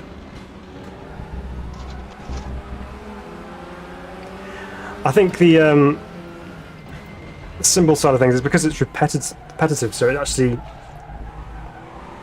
gets posted like 3 times in a short succession. I think that's where it picks it up, but either way, I'll do some more digging into as to why it's not coming up, because it should have come up with some other messages by now, so maybe things aren't quite working.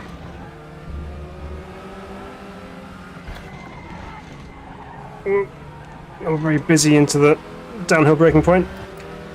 Wow, they're getting close in front of us there. Let's try and follow Mehdi Benani through here on the inside down to the hairpin.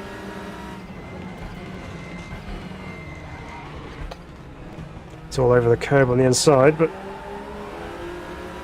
once again, their traction off the slow corner seems to be quite impressive, so that's not our opportunity.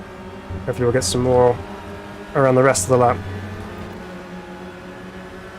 Smart bot knows that anything involved in the 1974 RSR is cool. Yep. Absolutely, everything's allowed with that.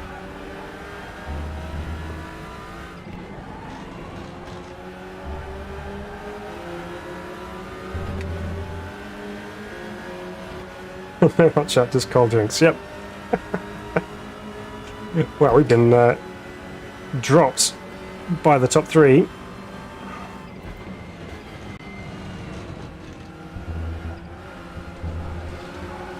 But we're soon back on that case. Locking the wheel as we drop off that curb on the outside there.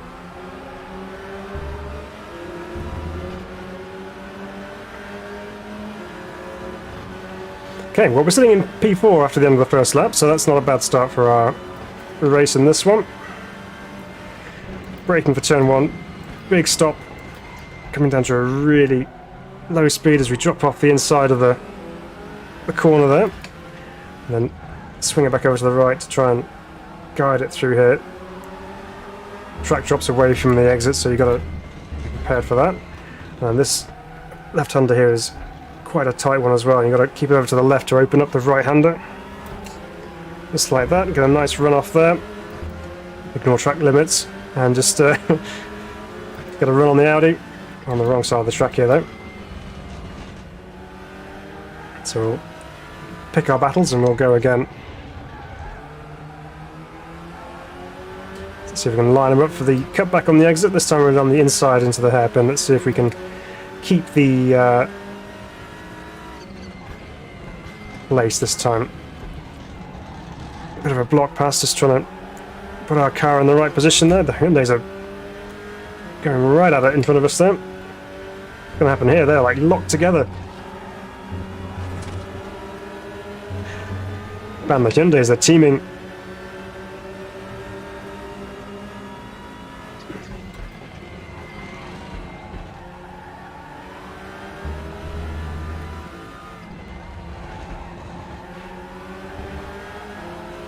It's a nice run through that section actually. It's good when you hook that bit up, it really works nicely.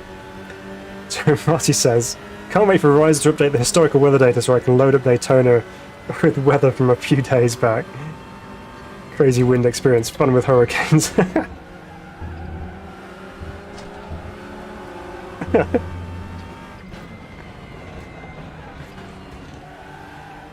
Daniel says, let's get a canoe out as well. Yeah, if they add sharks in, or sea lions or something.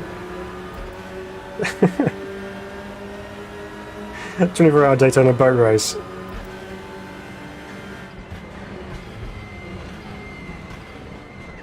Insert car, also referred to as boat here.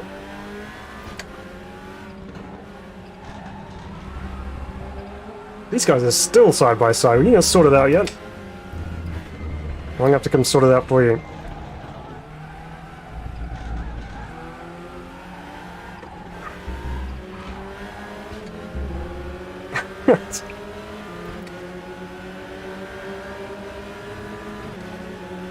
Marty's pushing a live track to its limits. Yeah, not quite sure how well geared up it would be for hurricane conditions. It might be quite interesting. I mean, modern day Formula 1 cars get upset with the slightest breath of wind. What would it be like trying to drive an F1 car in a hurricane? Right, well, these guys have finally got themselves in line astern, he said, for a brief moment. It's back on again.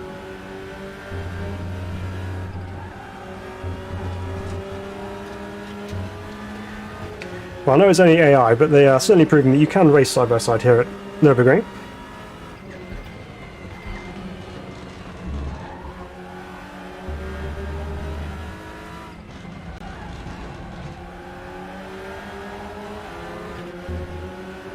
Well, the Lincoln Co is actually feeling quite nice. It's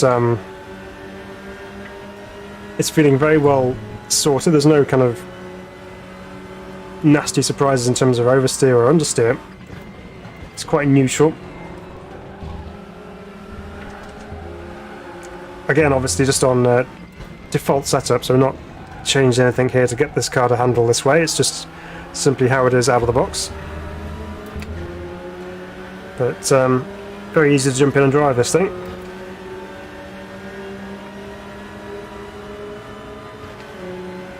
Right, let's see what these guys are going to do. Going to continue their battle.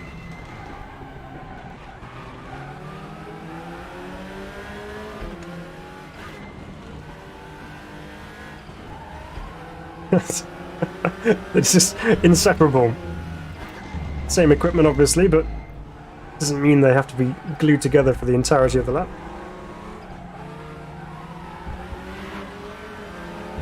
Alright, let's separate them.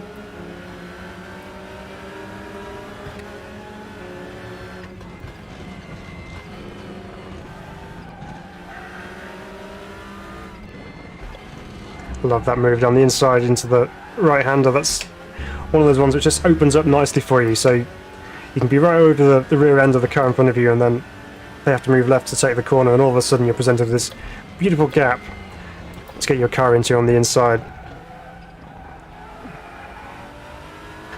Bit of a push to the hairpin there. Come on, Phil, get on with it. And so we go. With the Schumacher S. So Midas says, Phil, do you use any button boxes or Stream Deck for extra buttons? My T300 GT has limited button options. I don't, actually. Too busy thinking about button boxes and not where my breaking point was. I don't have a button box per se. So on my wheel plates, I've got 1, 2, 3, 4, 5, 6, 7, 8 push buttons and 2 rotaries, and I haven't filled them all up. So I have no real need for a button box as such. Obviously a Stream Deck could be useful for streaming purposes, but as far as functional buttons for what I use to drive, I found that I'm quite well sorted for what I need. But as far as recommendations are concerned, usually the DCD button boxes are some of the best. There's some good options out there. There's plenty of different types of button boxes available, some which are obviously like panels which you'd have to mount somewhere else, some which in some cases can be used as like plates behind steering wheels. But come on guys, you're super slow through here, holding each other up. Let's go again. But yeah, so no, I don't have any separate button boxes on their own.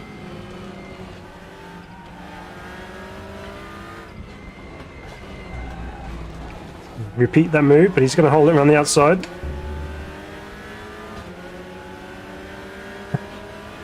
Not proper TCRs, too many straight panels.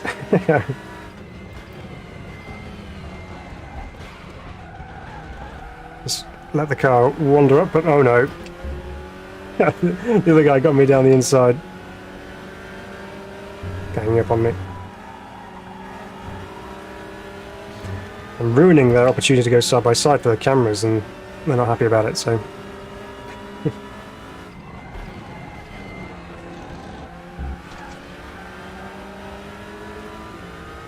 But about the circuit,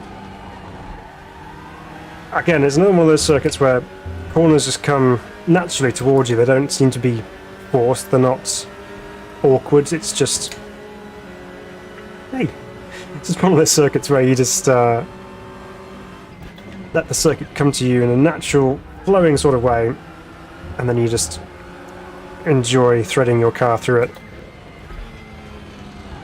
as quickly as you can.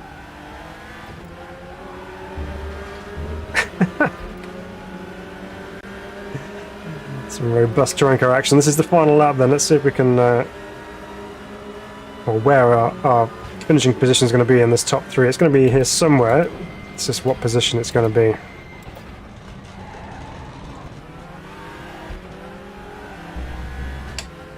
Leader's kind of getting away a little bit, but he was quite slow through here. Let's see if we can reel them back in.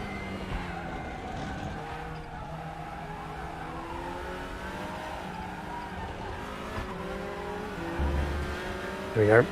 It's a bit closer now. Let's see if we can repeat our move that we like down here.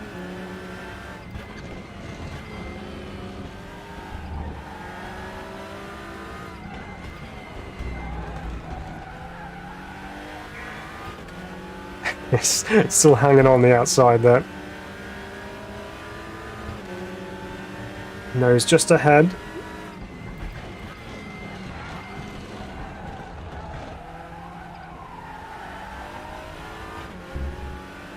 Okay, and we're back in front.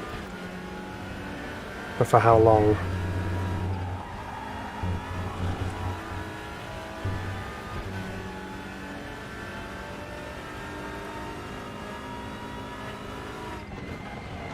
Need to make sure we nail every single braking point.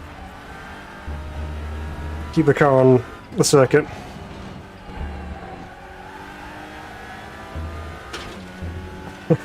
It's trying desperately hard to find the gravel there. Oh no! You got the run on us. Okay, one last opportunity to redress the situation.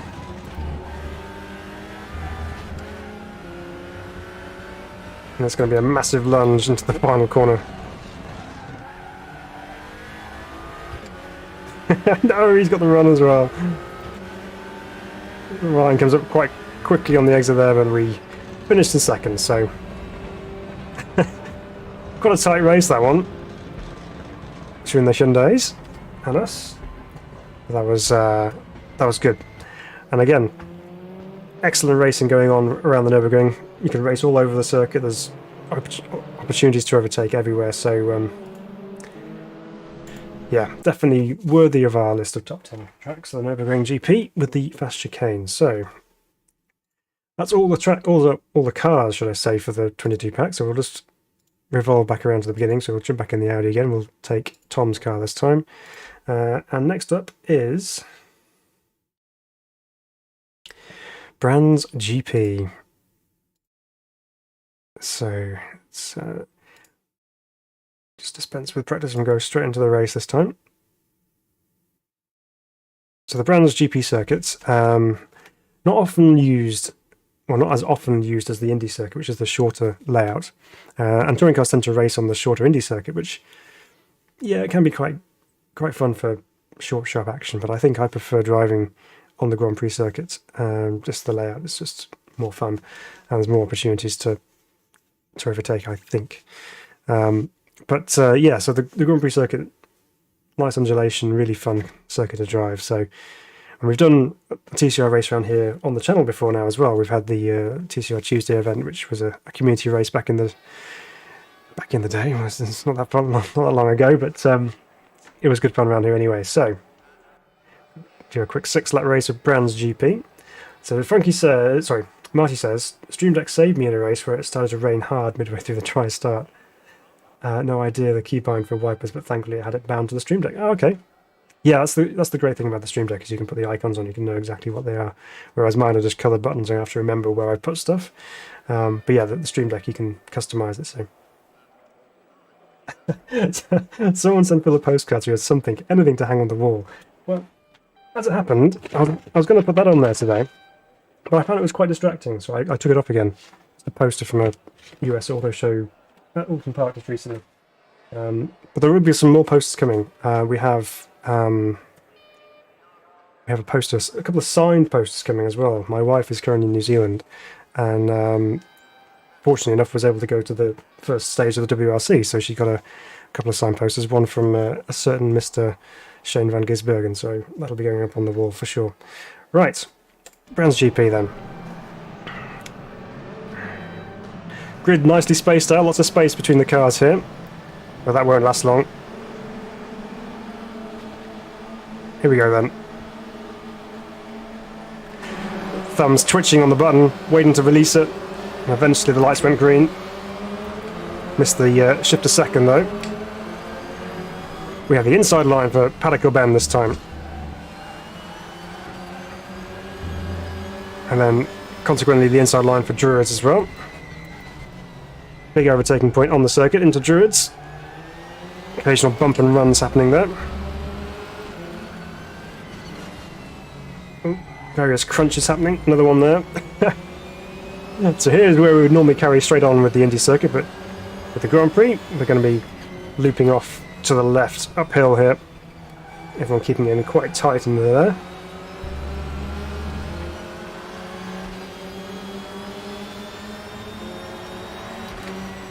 Skoda says Pomeland has so many great tracks. It does, we're quite fortunate, but you know, I'm a fan of the Aussie tracks as well, and New Zealand tracks. Shame we don't have as many New Zealand tracks in the Wilderson Racing to choose from. Good that we're getting pocket curry for iRacing though. Just need some more Enzo tracks out there. Up towards Sheen Curve, cars hop around all over the place, and then down into Sterling. Getting too wide in front of us then. Right. Oh, he's been forced off onto the grass. That's an opportunity for us.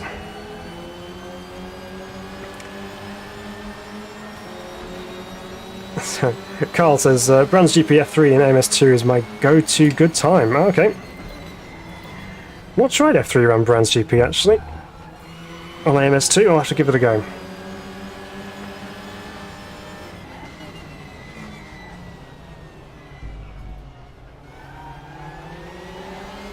Right.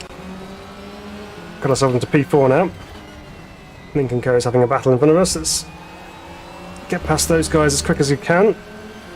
Should we make it 3 wide into here? Yeah, I think we shall. I think they may have just sorted themselves out.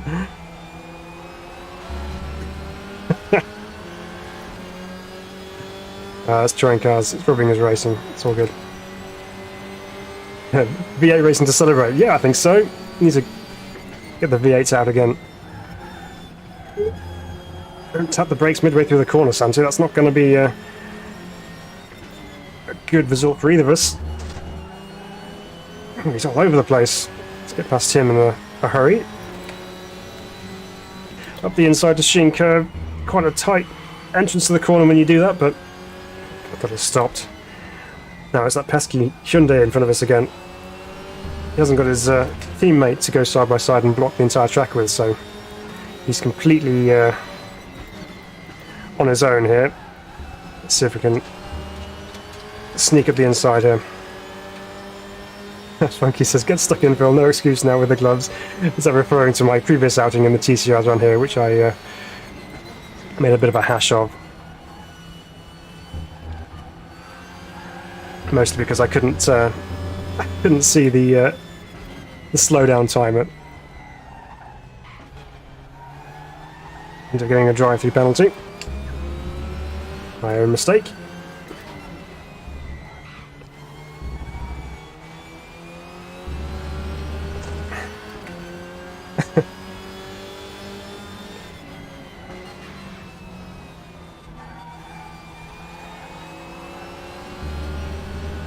Quite a tricky corner, that one, because you are going uphill, and with front-wheel drive cars it does tend to wheel spin and going up the hill, so you've got to be quite careful with feeding the throttle in there so you don't break traction, especially with the big long straight down Pilgrim's Drop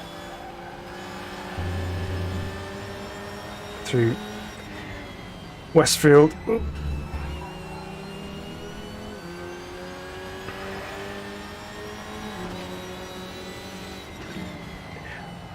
It's a real challenge through Sheen Curve there, because the corner comes up at you really quickly. It's obviously a little bit blind on the entry to the corner as well, so you've got to be committed with where you turn in. And if you take too much speed, it's very easy to run off onto the grass on the outside, but there's no grip whatsoever. Just giving Norbert the hurry up there, because I've got company behind and I don't want to be caught out.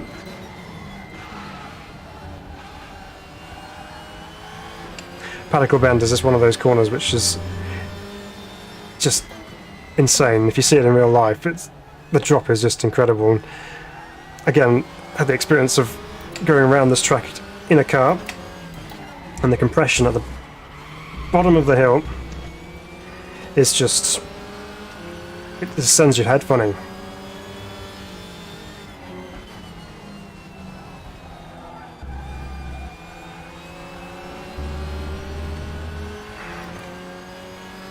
Carl says manual shifter mandatory for full panic with the V8s. Try and recreate Greg Murphy's lap over the top of Mount Panorama. H-pattern gearbox 2 minutes 6. Absolutely insane.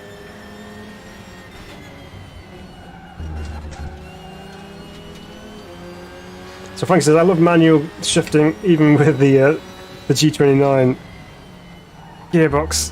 Yeah, mine's a G27, so it's pretty much exactly the same. But it's good fun.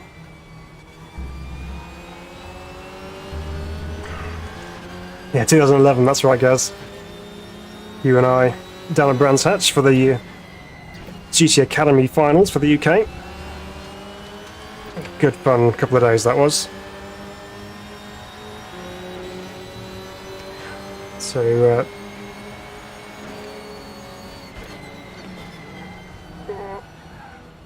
car goes light on the top of the hill there as well.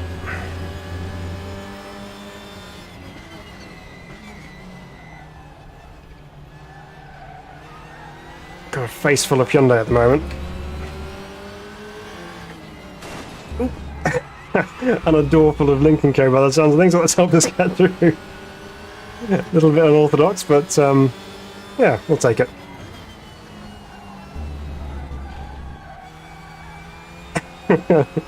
So Muddy says, I would really like a good shifter, but we will wait until I build a proper rig in a few months.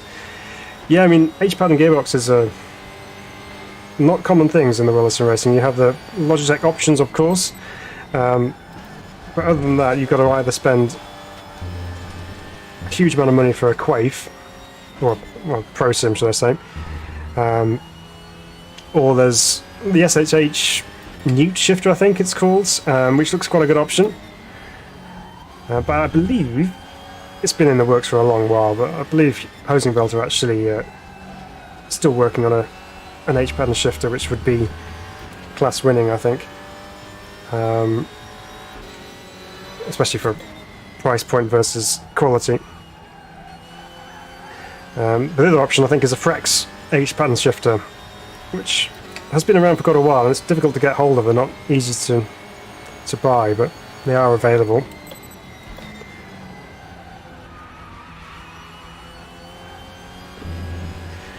Through Paddock Hill, we've got a bit of a healthy advantage in TCR standards. We're half a second back to Norby.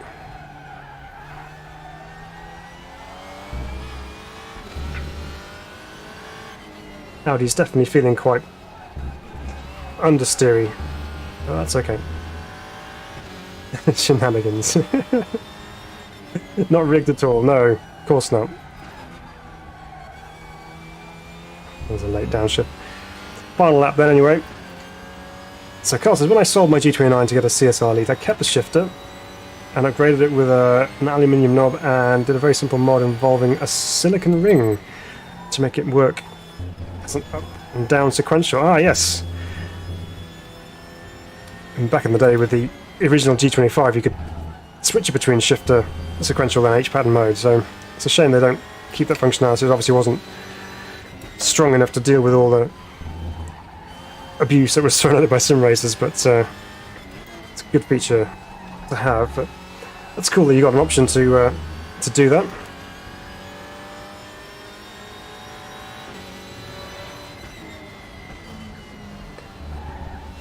Through the final corner we go then here at Brands GP. Again, we've managed to find ourselves in the lead here, but you know, good strong racing and a good track to go racing and plenty of opportunities for overtaking. And again, just a nice flowing circuit with some challenges thrown in as well. It's not just a simple flat dash and no real interest to the circuit. You've got to be on your toes to get around there in one piece. So good touring car track. Bit of scrapage on the front there for you, Dan. I know you said that panels are too straight, but there's some bent panels on the front of the Audi there. Right, moving on. Let's advance our car to the Cooper again. We'll go with Daniel Nage this time. Okay, next circuit on our list is maybe not one you would have thought of. When you look at this list of circuits here, it's not one you would have thought of. It's Sonoma Sprint. Now, those who know me personally know that I love Sonoma, but it's got an element to me, to my personal kind of sim racing history, I suppose, that I engage with Sonoma. But I like the circuit anyway, so it's not just that. But it's a really fun circuit. This is the short layout essentially, which NASCAR use when they go to Sonoma. It doesn't have the big long downhill bend, which I find quite frustrating. So it's a nicer layout, I feel. but we'll go through it in the race. So Frank says, I've been on the SHH for 2 years now. I think it's great unless you're looking to remortgage the house. The SHH isn't too bad, is it? Because it's only like €100 or something, so that's quite good. Oh, of course, there's the Fanatec and the Thrustmaster shifter as well. But yeah, they are quite expensive for what they are. It is good to have Frank back, isn't it? It is good to see him back. Obsessed with Sonoma, says Gareth. Yeah, I am. I know. Guilty. Sonoma is great, says Frank. It also has a TCR layout. It does. It has the WTCR layout. I'm not actually a big fan of that one. I prefer the short one, but here we go then. Oops. Get that on first gear and get launch control on. So, here we go then. Sonoma Sprint. And we'll get into why I love Sonoma as soon as we survive turn 1 and 2. So turn 1 is essentially this flat out left as you go up the hill here. And we're on the right hand side of the circuit, which is excellent for turn 2 because we get a fabulous view of the GoPro signage and all these people watching along here. Let's try that again. We just got touring card into turn 1. Right. Take 2, Sonoma Sprint in the TCR cars. This time we should be more aware of what's happening to our left. And provide a little bit more space.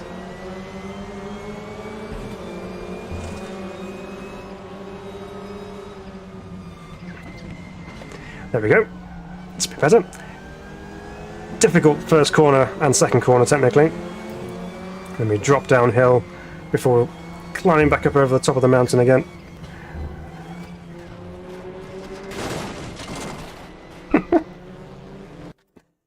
Well, this is going well, isn't it? I was about to say how it's so fun to hit that curve on the inside and get up on 2 wheels, but that was perhaps a little bit too much. Fun. Okay, take 3. This is Sonoma Sprint for WTCR. One of the calmest races you'll ever see in a touring car. And away we go.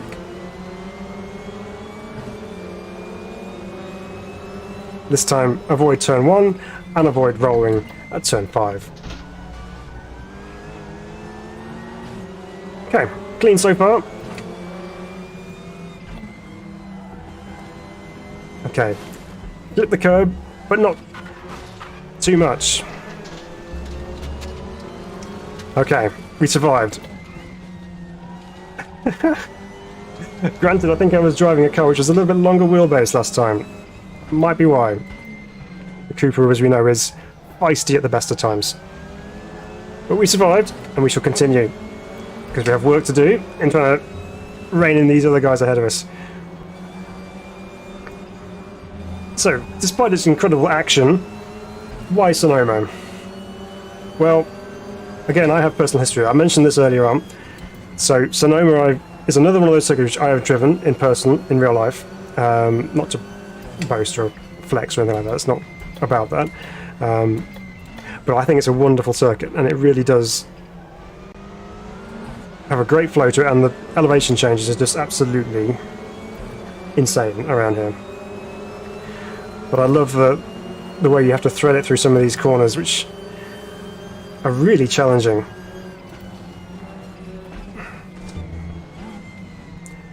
Especially turn 1, you've got to brake and turn. And with the Cooper, it doesn't particularly like doing that very much. So here we go, up through our favourite corner. Avoid the curve this time, up over the top of the hill. Very difficult to spot the apex and the exit point there. And then into the NASCAR side of things. The wall on the outside comes up at you very, very quickly indeed. And then we build up the speed as we come through this S's section, which just snakes its way through the landscape. You got to be consistent on the throttle pedal through there, up over the top and then drop down, and again weaving back to the left hand side. Look for the middle board, line up with that, go on the brakes, turn it in, and then down towards the hairpin, brake in the dip, sneak it up the inside into the very slow final hairpin. Avoid the tyres on the inside, which can easily catch you out. So here we go, up and over the line we go for end of lap 2 already. Keep it over to the right hand side. A little bit of a dab of brakes just to stabilise it. We've had an Audi off stage left.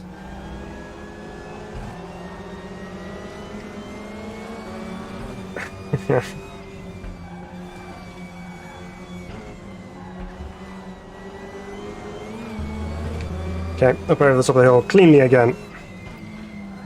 Quite a quick corner, this downhill one. It's a big bit of curb, and I think we've broken it. Steering's gone funny. It's a bit of a car breaker.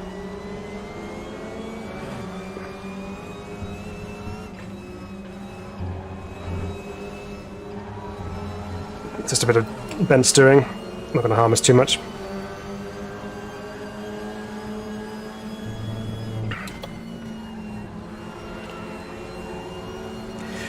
So yes, so Gareth says boss the competition. Yes, so actually the t-shirt I'm wearing is part of that as well. So I don't know if anyone remembers a sim called Sim Raceway.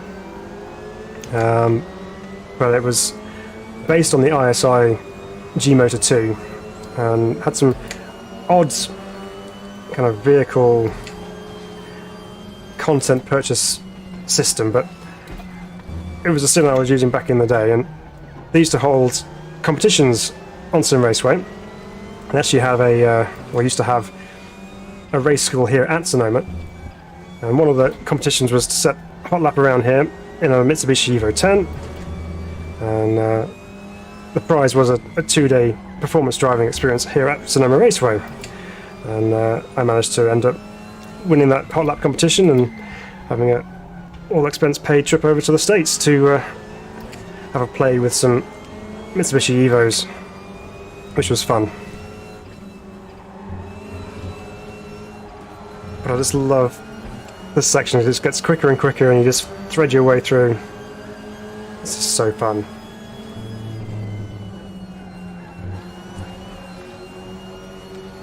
There we go. Settle down with our steering on a funny angle.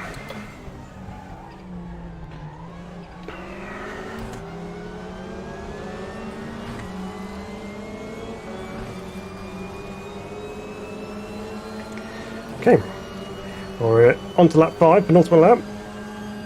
Can we make it to the end?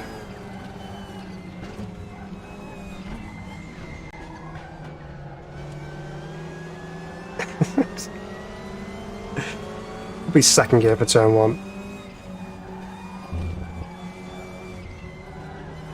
Giving that curb a wide berth now, as you can tell by running onto the grass. But again, it's quite a full-on track, this one. There's not an awful lot of chance for some respite. You are going from corner to corner.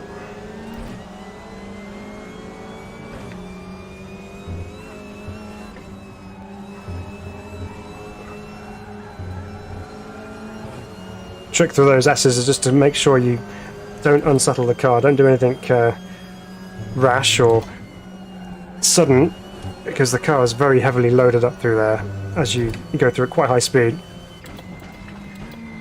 So you want to make sure you don't give it any nasty surprises it doesn't want.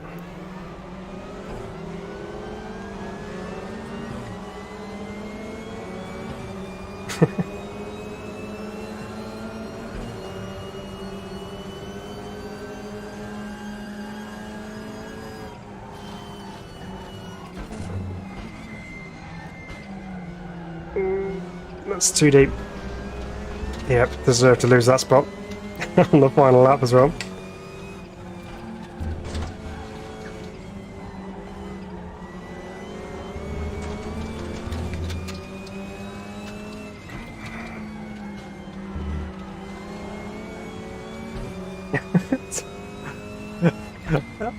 As it's such a full-on lap, I don't even have a chance to catch up on what you guys are talking about on chat, but I'm sure it's very entertaining.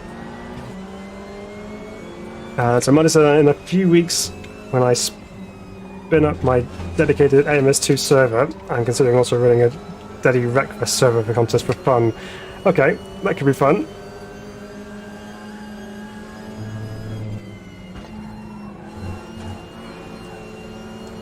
I feel like I'm in Wreckfest at the moment sometimes.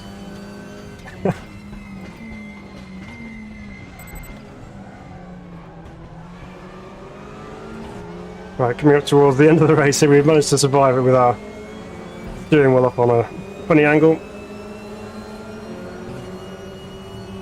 But it's a challenging circuit, and there are opportunities to overtake. I mean, the hairpin is one of them. We're a little bit hobbled there with our car, but you can make moves through here. There's a couple of corners where you can throw it up the inside and just kind of follow the other cars around and just try and force into a mistake, which is very easy to do around here as well. So that's Sonoma Sprint, one of my favourites. Right, so what's going on then? So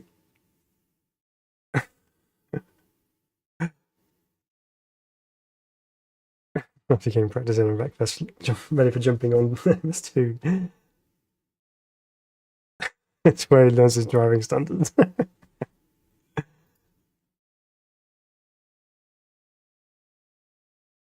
Okay, right, so that's Sonoma Sprint. Next one also begins with an S, and that is the Saltsburg Ring. Only one track option available for Saltsburg Ring.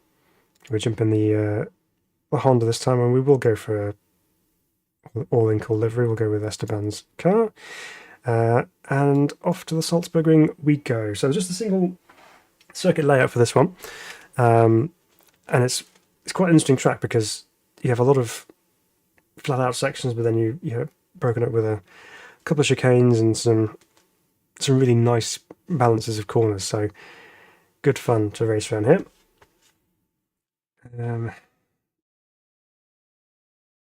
So what are we talking about on the... Oh, so other sims that have that track on Sonoma. No, I don't think it's exclusive to R3. It's in iRacing. There may well be some mods for AC and RF2, possibly. I'm not sure. I've not really checked them out. But sometimes you get the mods for them, and the elevation changes just aren't right. But yeah, Sonoma is just one of those circuits which is sadly quite overlooked for sims, but it is great. I think Project Cars 2's got it as well. Right, okay. So here we go, Saltsburg Ring. Let's talk you around this particular circuit, which is fun in all sorts of cars, particularly Group 5 cars. Group A cars are good around here as well. But it's a very picturesque circuit. You've obviously got the mountains in the background over there. Here we go then. 6 laps of Saltsburg Ring. And the first corner on the circuit is actually quite a tight chicane, so it could cause a bit of chaos. So everybody hold your breath. And hope we get out the other side.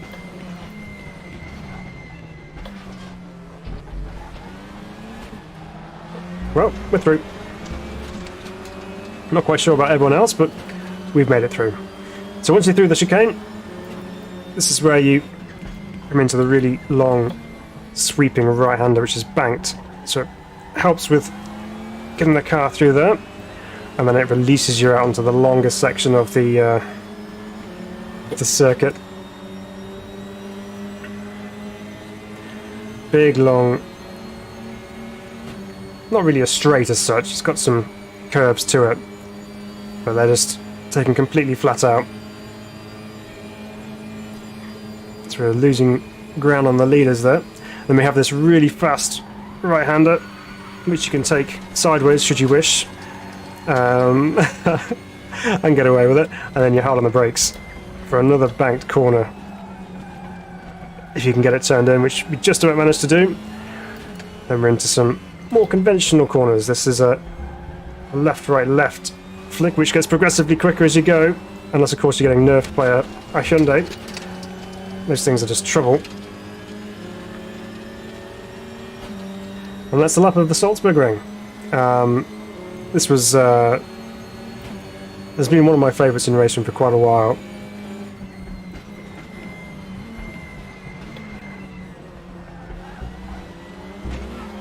Smash those curves on the chicane. And we're back on the rear end of the Hyundai.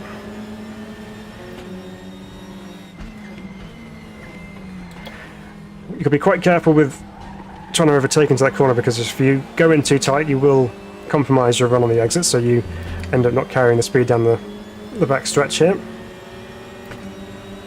Good for some slipstreaming as well. We'll try and get through the fast right-hander this time without going sideways. Let's try that.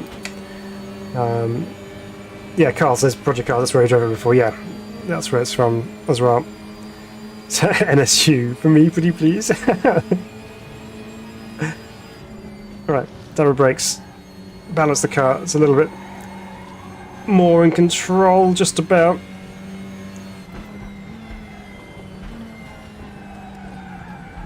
Tyres complaining at me bitterly as we pitch it into the right-hander.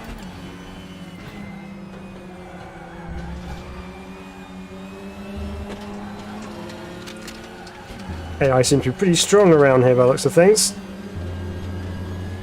Getting a flash from the Lincoln Co behind, I can just about see in my mirrors. We have no straight line speed at all. Oh my word, what's going to happen down here? 2x2 through the first chicane, and somehow they've all survived it.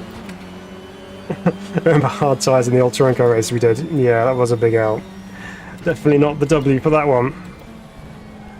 Yeah, my bad choosing hard tyres.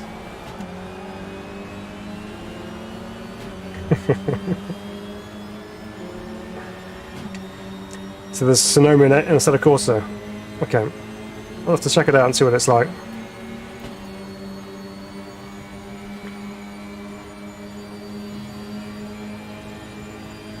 So Frankie says, I think Phil's been too spoiled now by modern TC grip to take on the mighty NSU. No. What do you mean grip? It was sideways through here the first lap.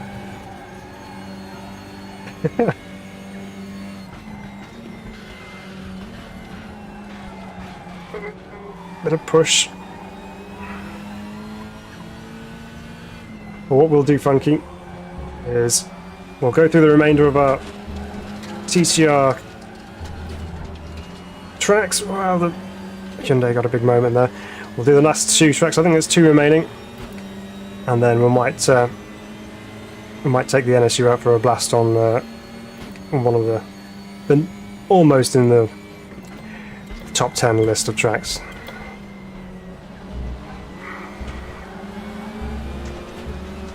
Definitely quicker through the chicane, but that's partly because we're just absolutely straight lining it.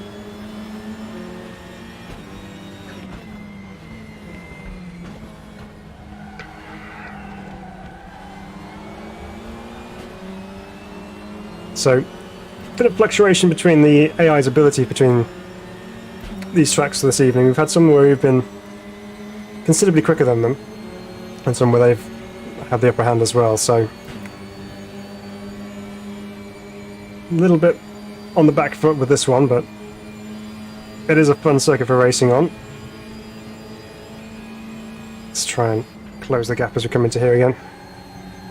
It's such a quick corner, that one. It really is. It's quite frightening as well, because there's not much runoff on the outside there.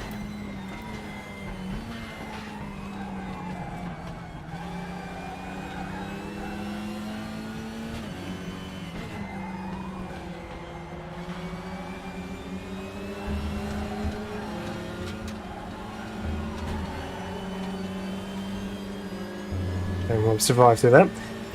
So, Marty's pulling down Bridgehampton from RDBC at the moment. Yeah, Bridgehampton's quite a nice circuit. It's a good mod.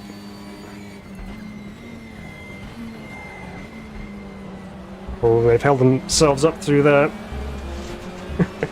It's taking liberties with the curbs, don't mind us. Hey, Kedron!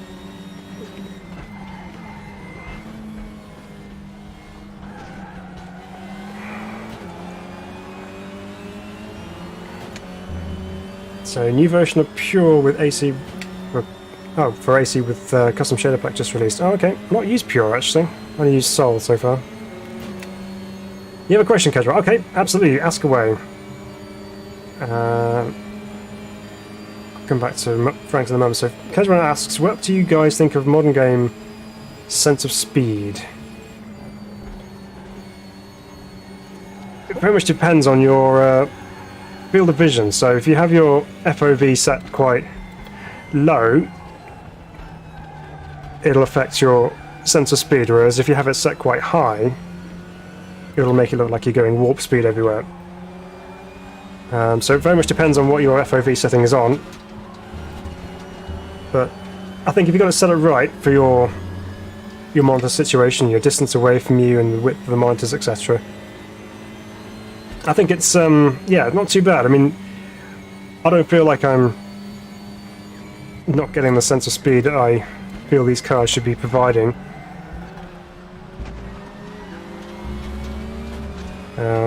But in general, yeah, I think it is very much down to how you have it set. It will make a big difference. And yeah, Marty makes a good point there as well, the fact that it depends on if you're using a single monitor or triple screen setup, or even VR as well. Yeah, Carl just bringing that point up as well. But yeah, so if you have a single monitor like myself, you don't quite get the same sense of speed, but if you have triple screens, you get more, because you obviously got sun coming down here, and you'll see scenery flashing past much quicker because it's obviously coming out the side window. Whereas if you're just seeing what's coming up in front of you, it can reduce that sense of speed.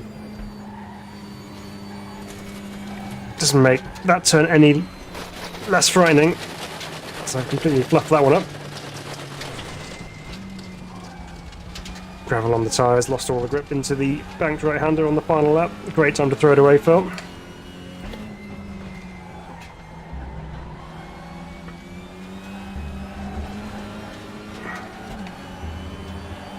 Okay, well, just lost a couple of spots there.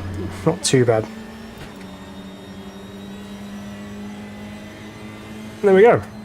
Over the line to finish. But Saltsburg Ring, okay, wasn't as much racing going on there, but that's partly down to the AI strength compared to myself on that one. It seemed to be a bit higher than normal. But the circuit does race very well. You have a good couple of opportunities to overtake. You have the first chicane, you have the tight right-hander after that really fast right-hander, which we went off on. And then you can also throw it up the inside of some cars into that final left-right-left section.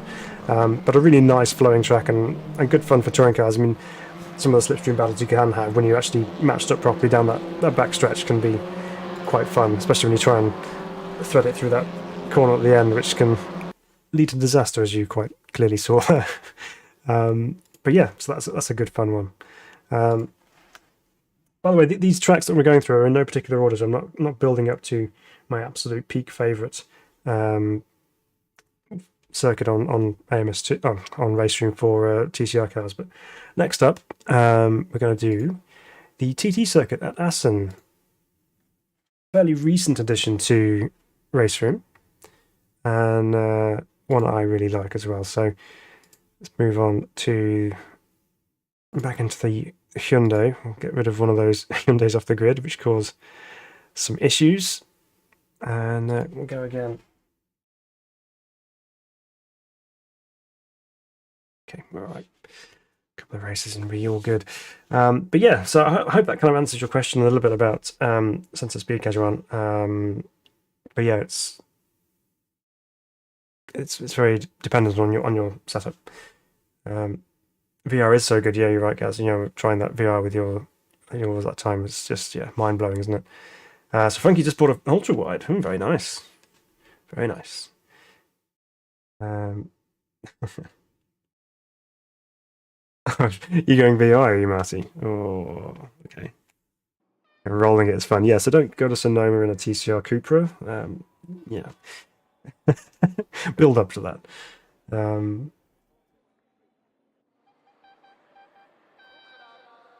Yeah. I mean, AI have been a little bit inconsistent in their pace tonight. That some of the cars have been, some of the tracks have been closer matched to us, and some of them they've been a bit stronger. So, just how it goes sometimes. Carl's never had queasiness. Probably a more sense of speed through peripheral vision with triples. To be fair, yeah, that's quite possible. Right, so here we go then. TT circuit, Ason.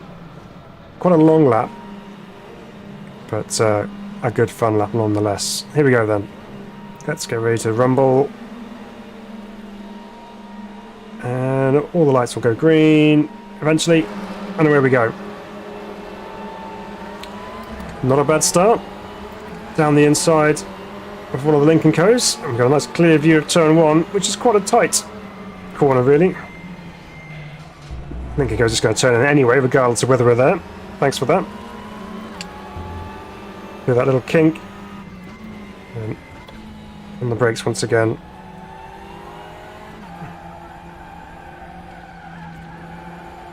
And then it kind of feeds around and into this tight left, which is a bit of a late apex into there, because otherwise you run off track like that. Just demonstrating the effects of going too deep into that corner.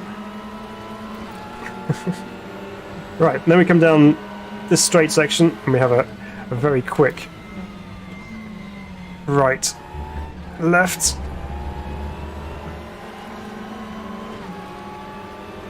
And things settle down with some more traditional corners. Again, a nice bit of banking on this one to help pull you through. There goes Ted Björk around the outside of me.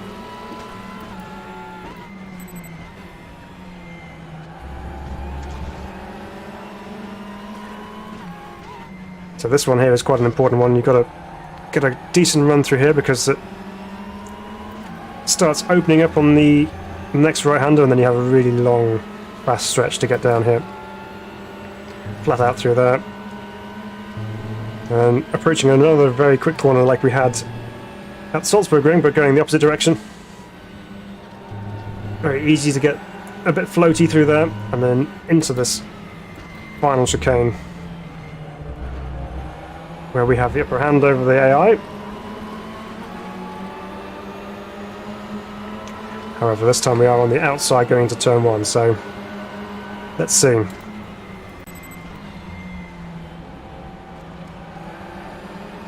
Well, he's left me some space, which is very kind of him. We are losing out. I'm just going to dive down the inside here.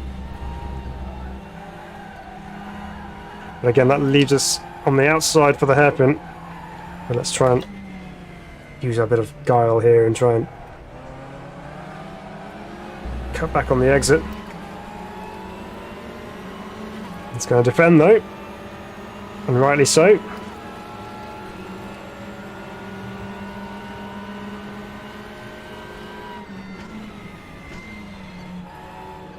Ooh, that's a bit curb.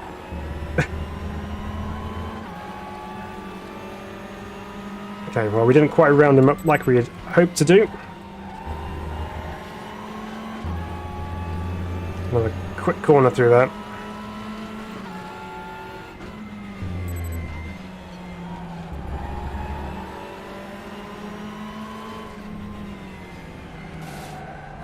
Little gentle, friendly nudge.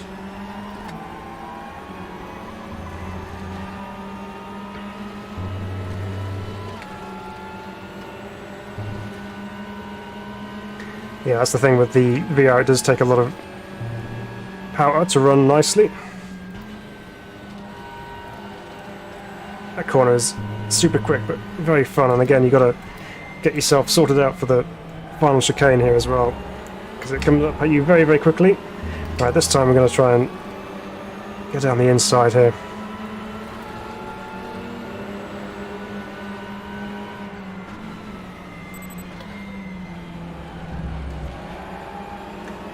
I think we may have... no. Thinking we actually had that done, but not this time.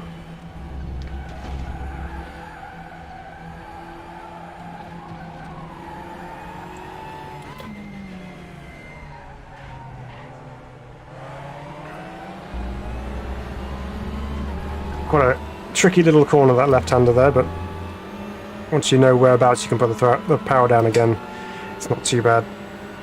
Right, we just may have an overlap on the Lincoln Co. Yep, just about. This time we try and get through here without... no, I was going to say without clouting that big curve on the inside, but we still managed to do that. And then try and keep the momentum going through here, because it's quite a quick corner.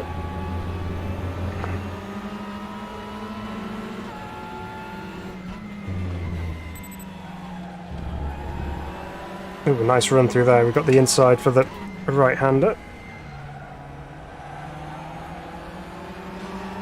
Nope, he's still on the outside. Leave some space on the exit there. Look at the run he's got there. Wow, no shortage of power from the Honda.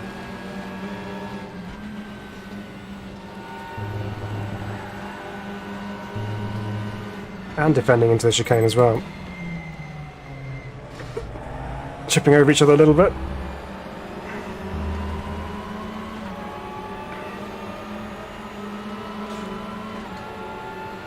Okay, down to turn 1 once again. Got ourselves up into P4 now. Let's go after these podium positions, shall we?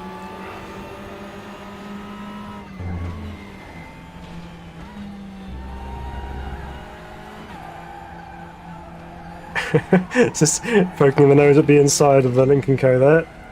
Let him take the inside line there.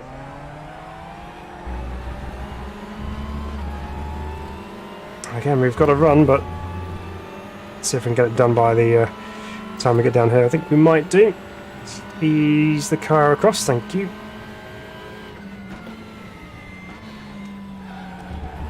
That's better. Missed that nasty curve on the inside.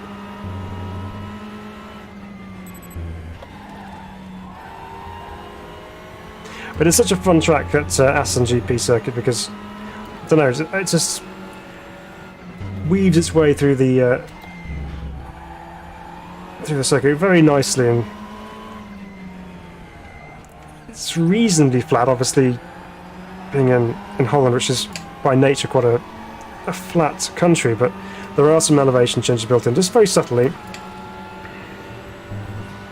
So it's nice. It's just it goes backwards and forwards, just nice and smooth.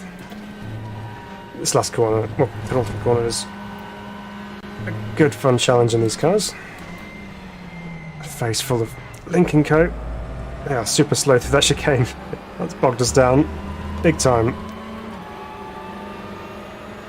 Okay, 2 to go. On track and with the laps.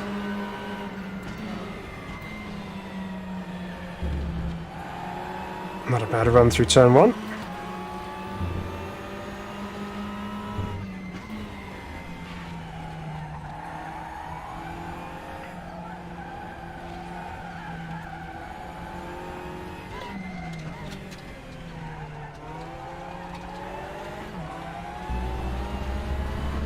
So we're very close up front here.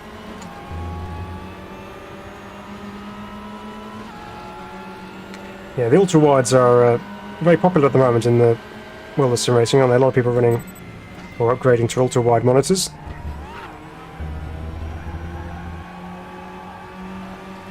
Also good, as you say, Funky, for regular PC productivity use.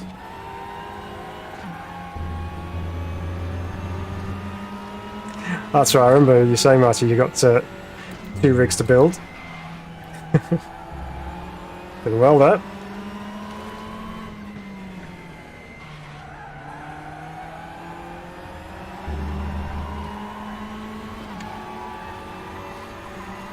Tyres are squealing like mad through that. Bump draft the Lincoln Co. One van, let's go.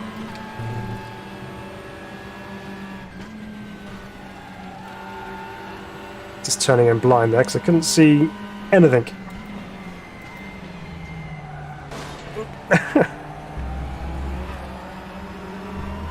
Yeah, go around the outside of the chicane there is probably not the chosen strategy.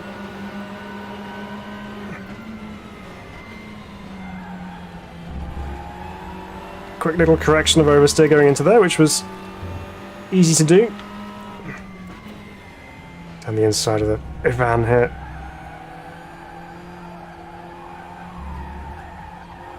And then also go down the inside of Mehdi Banani. Block pass. No, he's just going to run around the outside. Oh no, he runs around us both up. That's why he's multiple world champion. Right, well that's the Audi dispatched. Now for a van.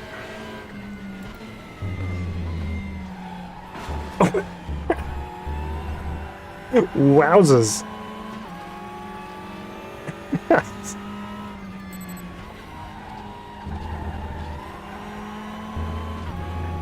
That's a note to take in there.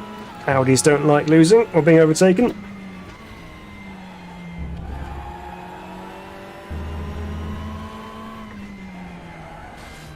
Oops, crunch.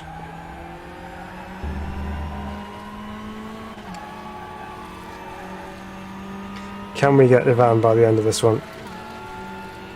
Oh, there's an apex.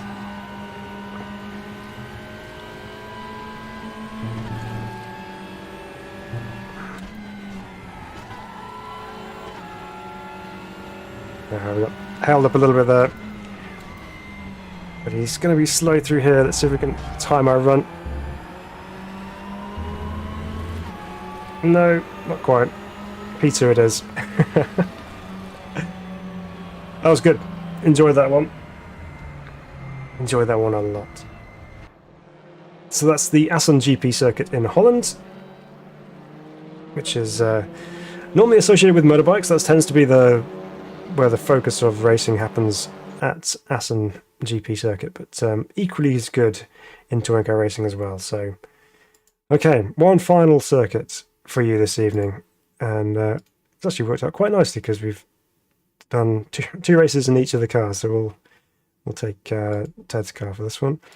And the final circuit, again, not really one associated with racing so much, more track days. I mean, there's so many circuits here on RaceRoom which we could have put in this top 10, which would have worked equally as well. But I think it's, for pure enjoyment purposes, it's got to be Bilsterberg. This is just one wild place to go racing. So let's just jump into it and go for it. We've done a stream around here before where we've driven every single layout of Bilsterberg in the past. So if you haven't seen that, go check it out. It's on the channel, and it's just a really fun roller coaster of a circuit to drive on, in all sorts of different cars. But it's also good fun to race in these TCR cars as well.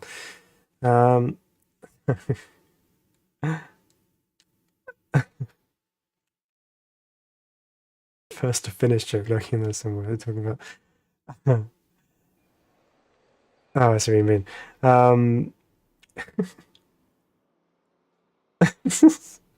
Oh goodness. So Funky asks, what's your favourite TCR car then, Phil? Great question. I'm actually going to say I like the Hyundai i30. That's probably one of my go-to ones normally, but obviously that's now old hat, I suppose. Yeah, so it's so difficult. I mean, they're all fairly similar anyway, but I think on balance, just driving the car straight away, I think the Lincoln Co is probably right up there. But we'll see what happens after this race. I'll give you my decision then. Okay, on the outside for turn 1 here at Bilsterberg. This is the full circuit we're going to be running on, which has all the joys and all the craziness added in for extra fun. And to turn 1 then, hard on the brakes.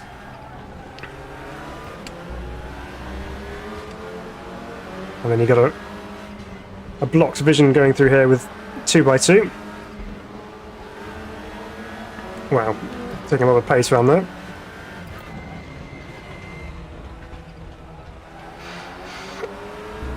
So the Bilsterberg circuit's got another endless series of corners. Some of them, like that there, you just go through that chicane and just it dips in the middle, and then you're over another crest and into another dipping corner, then straight over another crest, into a dip, breaking over another crest, and then down again. It's just non-stop elevation. I've got a nice line up the inside down there. 2-tier ramp up the top of this hill. And then hard on the brakes for one of my favourite parts of the circuit. Get it turned in here, then have another chicane. This one, get up over the crest there. And then we have a chance to catch our breath as we come down the straight.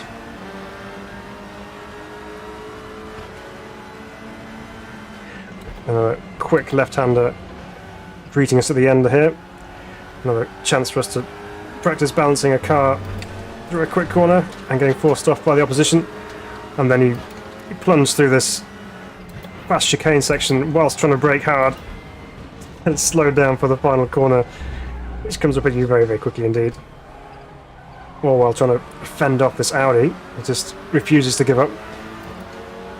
And there we go, we've managed to get ourselves through lap 1 of Bilsterberg.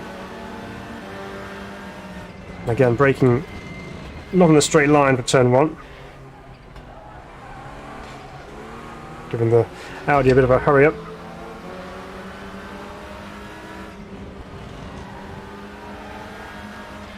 Whoa.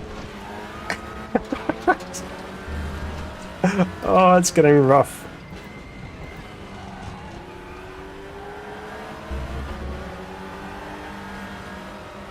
Remember that little move, Gilles. Force me onto that sausage curve on the inside.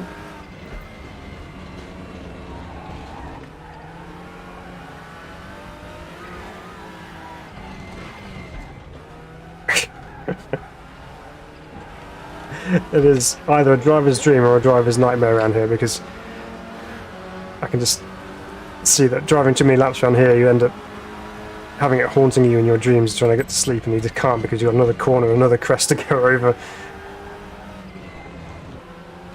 Here's chicane, launch it through there. Nate Berton got a little bit squirrely on the exit. We'll round him up.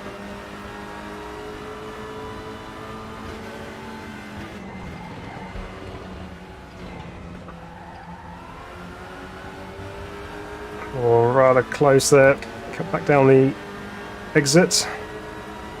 Let's see if we get forced off here again.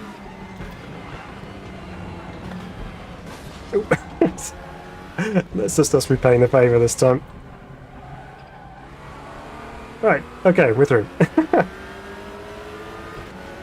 So, for instance, I get it, if you bin the car, it's the car is at fault. Yep, absolutely, it's not my fault. So, no, most of the time it's my fault.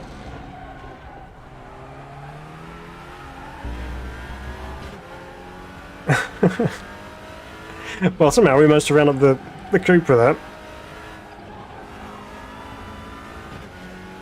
Okay, right, now we have a chance to see where we're actually going. Which helps around here.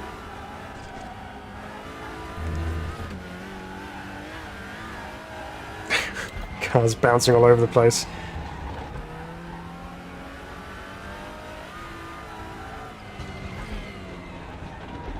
Very difficult braking into that corner there.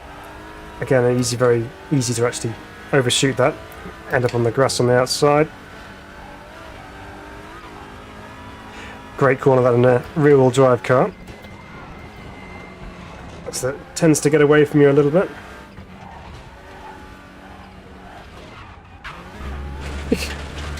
Determined to roll it. Right, okay.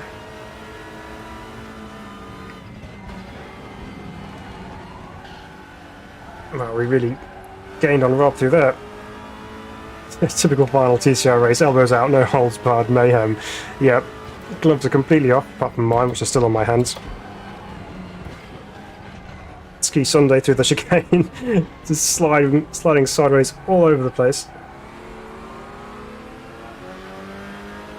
Looks like Knock Hill with sunshine. What is this glowing ball in the sky nonsense? Sneaky move up the inside into turn 1. Don't mind if I do. Cut him off from the exit. Take that position back.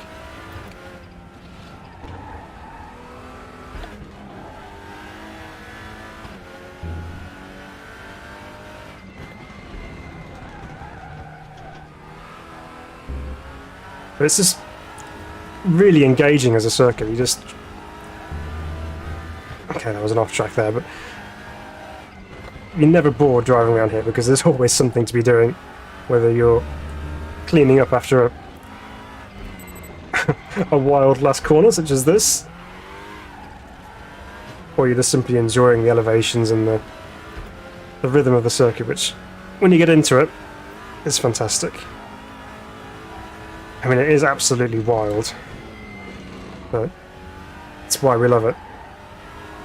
Right, don't roll it, Phil. That's it. Relax the shoulders.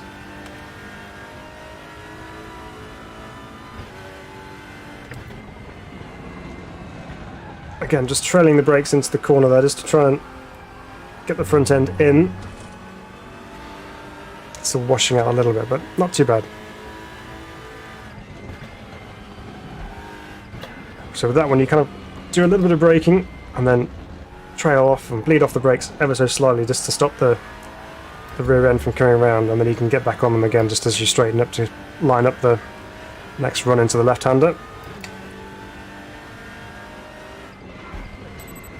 That's too late.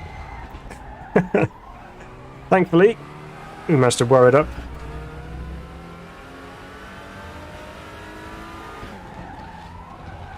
Try and keep it over to the right, because it's so easy to take too much speed to that first bit and then just compromise your run into the left-hander. Oh, it's also one of those circuits where if you lose your rhythm, you lose your rhythm for a long time.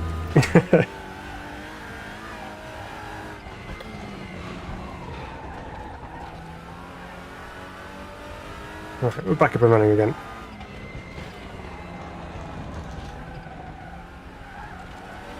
It's also a very good circuit for demonstrating the lock-up indicators on the dashboard of the Lincoln Co, which will glow up purple when you are not getting the maximum amount of your braking.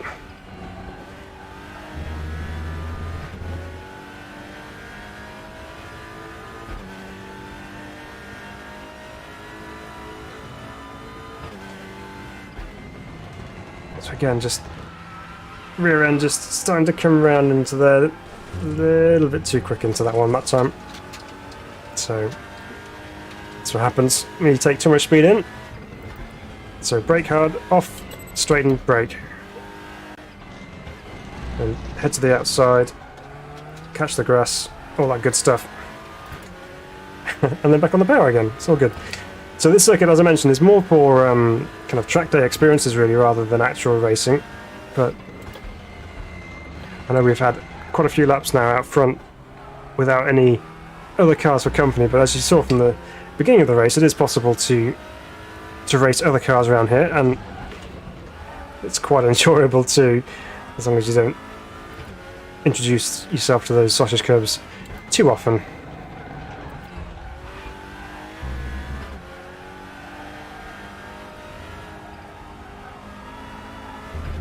It's also a rather good workout around here as well. Just turn the force feedback all the way up and and get to work. It's like those machines that you see the F1 drivers practicing with those steering wheel things where they're just wrenching them left to right, like really heavy steering wheels to try and build arm muscles and things, because you are constantly going right then left and right then left.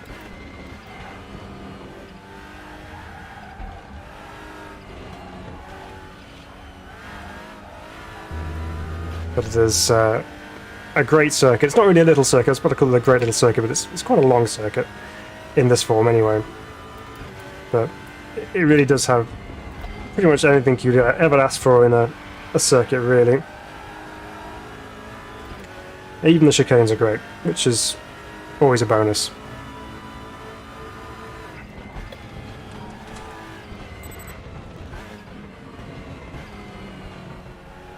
It's a better line through the last corner there. Up we go. Oh yeah, the Wtcr would be all over this place. Yeah, it would be that would be absolutely insane, wouldn't it? And fun at the same time. We haven't driven the Wtcr in a while, so it needs to come back out. So we need to do some more of that. For sure. Well, there we go. So that concludes my top 10 touring car tracks in RaceRoom Racing Experience. I hope you enjoyed that. I certainly enjoyed driving. That was a very full-on evening full of lots of racing, but you know, all of those circuits there are very different. Some of them are more conventional than others in terms of touring car action, but each one of them poses its own individual challenges and fun and just general touring car enjoyment. So I hope you have enjoyed that. If you have, please do consider hitting the like button on the stream so people can see the stream afterwards if they haven't caught it live. And just for you, Funky, I know I said I would, so I'm going to get the NSU out. I'm just going to do a couple of laps at another circuit, which was nearly on the list, but just didn't quite get there. So I get the NSU. We'll run this one. Okay, so I mean, when you look at this list, I mean, I've left off things like, you know, Hockenheim, I've left off Red Bull Ring, I've left off Paul Ricard, Portimao, Norris Ring, you know, there's so many circuits, Spa-Francorchamps as well. I mean, what kind of top 10 list is it without Spa? It's just crazy. So let's just let's go to Bathurst with the NSU, just for a final little bit of fun this evening, because why not? It's touring cars. But yeah, so I hope you enjoyed that this evening, and please do let me know in the comments as well if I've missed your favourite off, if there's one that you particularly like. Let me know in the comments, and I'll you know, there's no such thing as a bad touring car track really, but it's, you know, just one of those things you can just spend hours and hours just driving endless circuits and just enjoy every single one of them. So here we go. NSUs at Bathurst. You're welcome, Frank. Go enjoy your dog walk. Good to see you again. Nice to see your face around these parts once again. I didn't need to. Yeah, I know, but you know, here for you guys. So Bathurst Circuit. I mean, there's not much I can say personally that you don't already know about this circuit in terms of how great it is. But it really is just incredible. This maybe not be the car that does Bathurst complete justice, but the NSU is fun.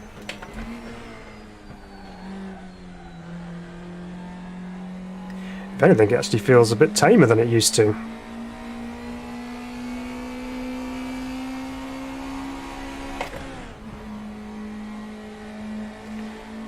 Up through Solomon Park and then down towards Reed Park.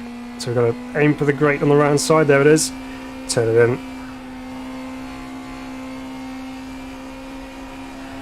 Over the top of McPhillamy. And then up towards the skyline. Down to Wtcr territory. Which this car, in theory, might be quite similar to, but reasonably well behaved through there.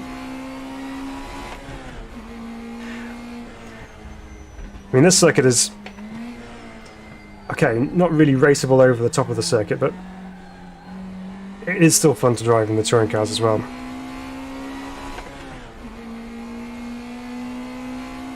I mean, they race V8 supercars around here annually, and it's always a great race, so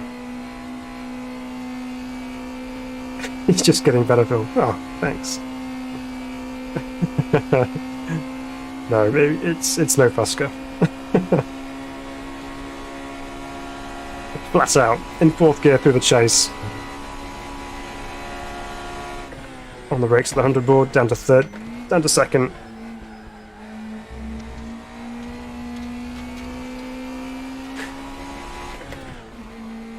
But the NSU is probably more suited to the smaller, tighter circuit, so maybe Bilsterberg may have been more suitable for this particular car, but it's fun anyway.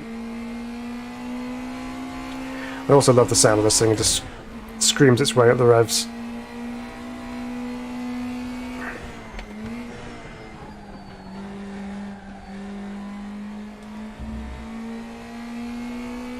Yeah, absolutely, you're right, Dan. It is. It's the 1000 next week. Final round of this year's Supercars Championship. See if Shane can wrap up the V8 title again. As long as he returns from New Zealand Rally in one piece, which I'm sure he's doing. He's doing a great job so far.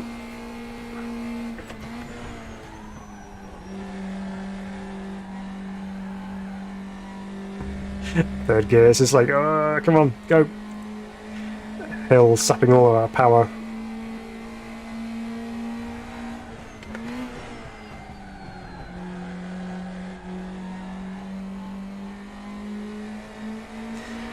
And then be brave and keep it pinned over the top of the mountain.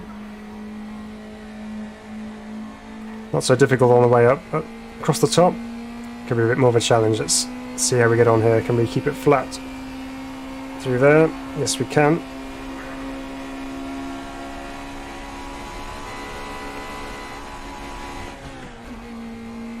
Gear changing in the middle of Nurburgring, not your usual occurrence. Oh, there's the wobble. The rear engine wobble down through Brock's S's.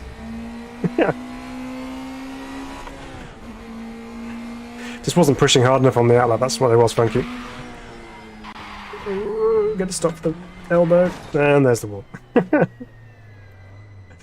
Oh, not the NSU's strongest circuit, but fun nevertheless. Alrighty, that just about does it for this evening, everybody. I once again thank you so much, everyone, for joining us this evening and for sharing your thoughts on the chat. Sorry I didn't get to read as many of your comments as I would normally do. There's lots of discussion this evening, but I hope you enjoyed one another's company, and I certainly enjoyed having your company this evening. So big thank you to you guys for tuning in, for watching the stream, and for being here as part of the Sim Racing Bible community. You guys are all amazing, yeah, super excited to put out some more content for you very soon. Yeah, have a great rest of your weekend, and all that good stuff. So we will see you very soon. We'll be back on stream again very soon. There's a couple of comments coming through. Barry says, after coming from AMS2, this version of Bath looks very different. It does. It doesn't look quite the same, does it? It's a little bit flatter in some places. Greg Murphy, you are not. No, you're absolutely right, Barry. Dan, I couldn't possibly emulate the great Greg Murphy over the top. Plus, I wasn't in a supercar, so it didn't help. Thanks, guys. Appreciate it, everybody. Yeah, take care of yourselves. Feel free to check out our social channels, our Discord channel, Facebook, Instagram, the whole works. So great to see you. Take care, and we'll see you next time here at Sim Racing Bible. But until then, take care of yourselves. Bye-bye for now.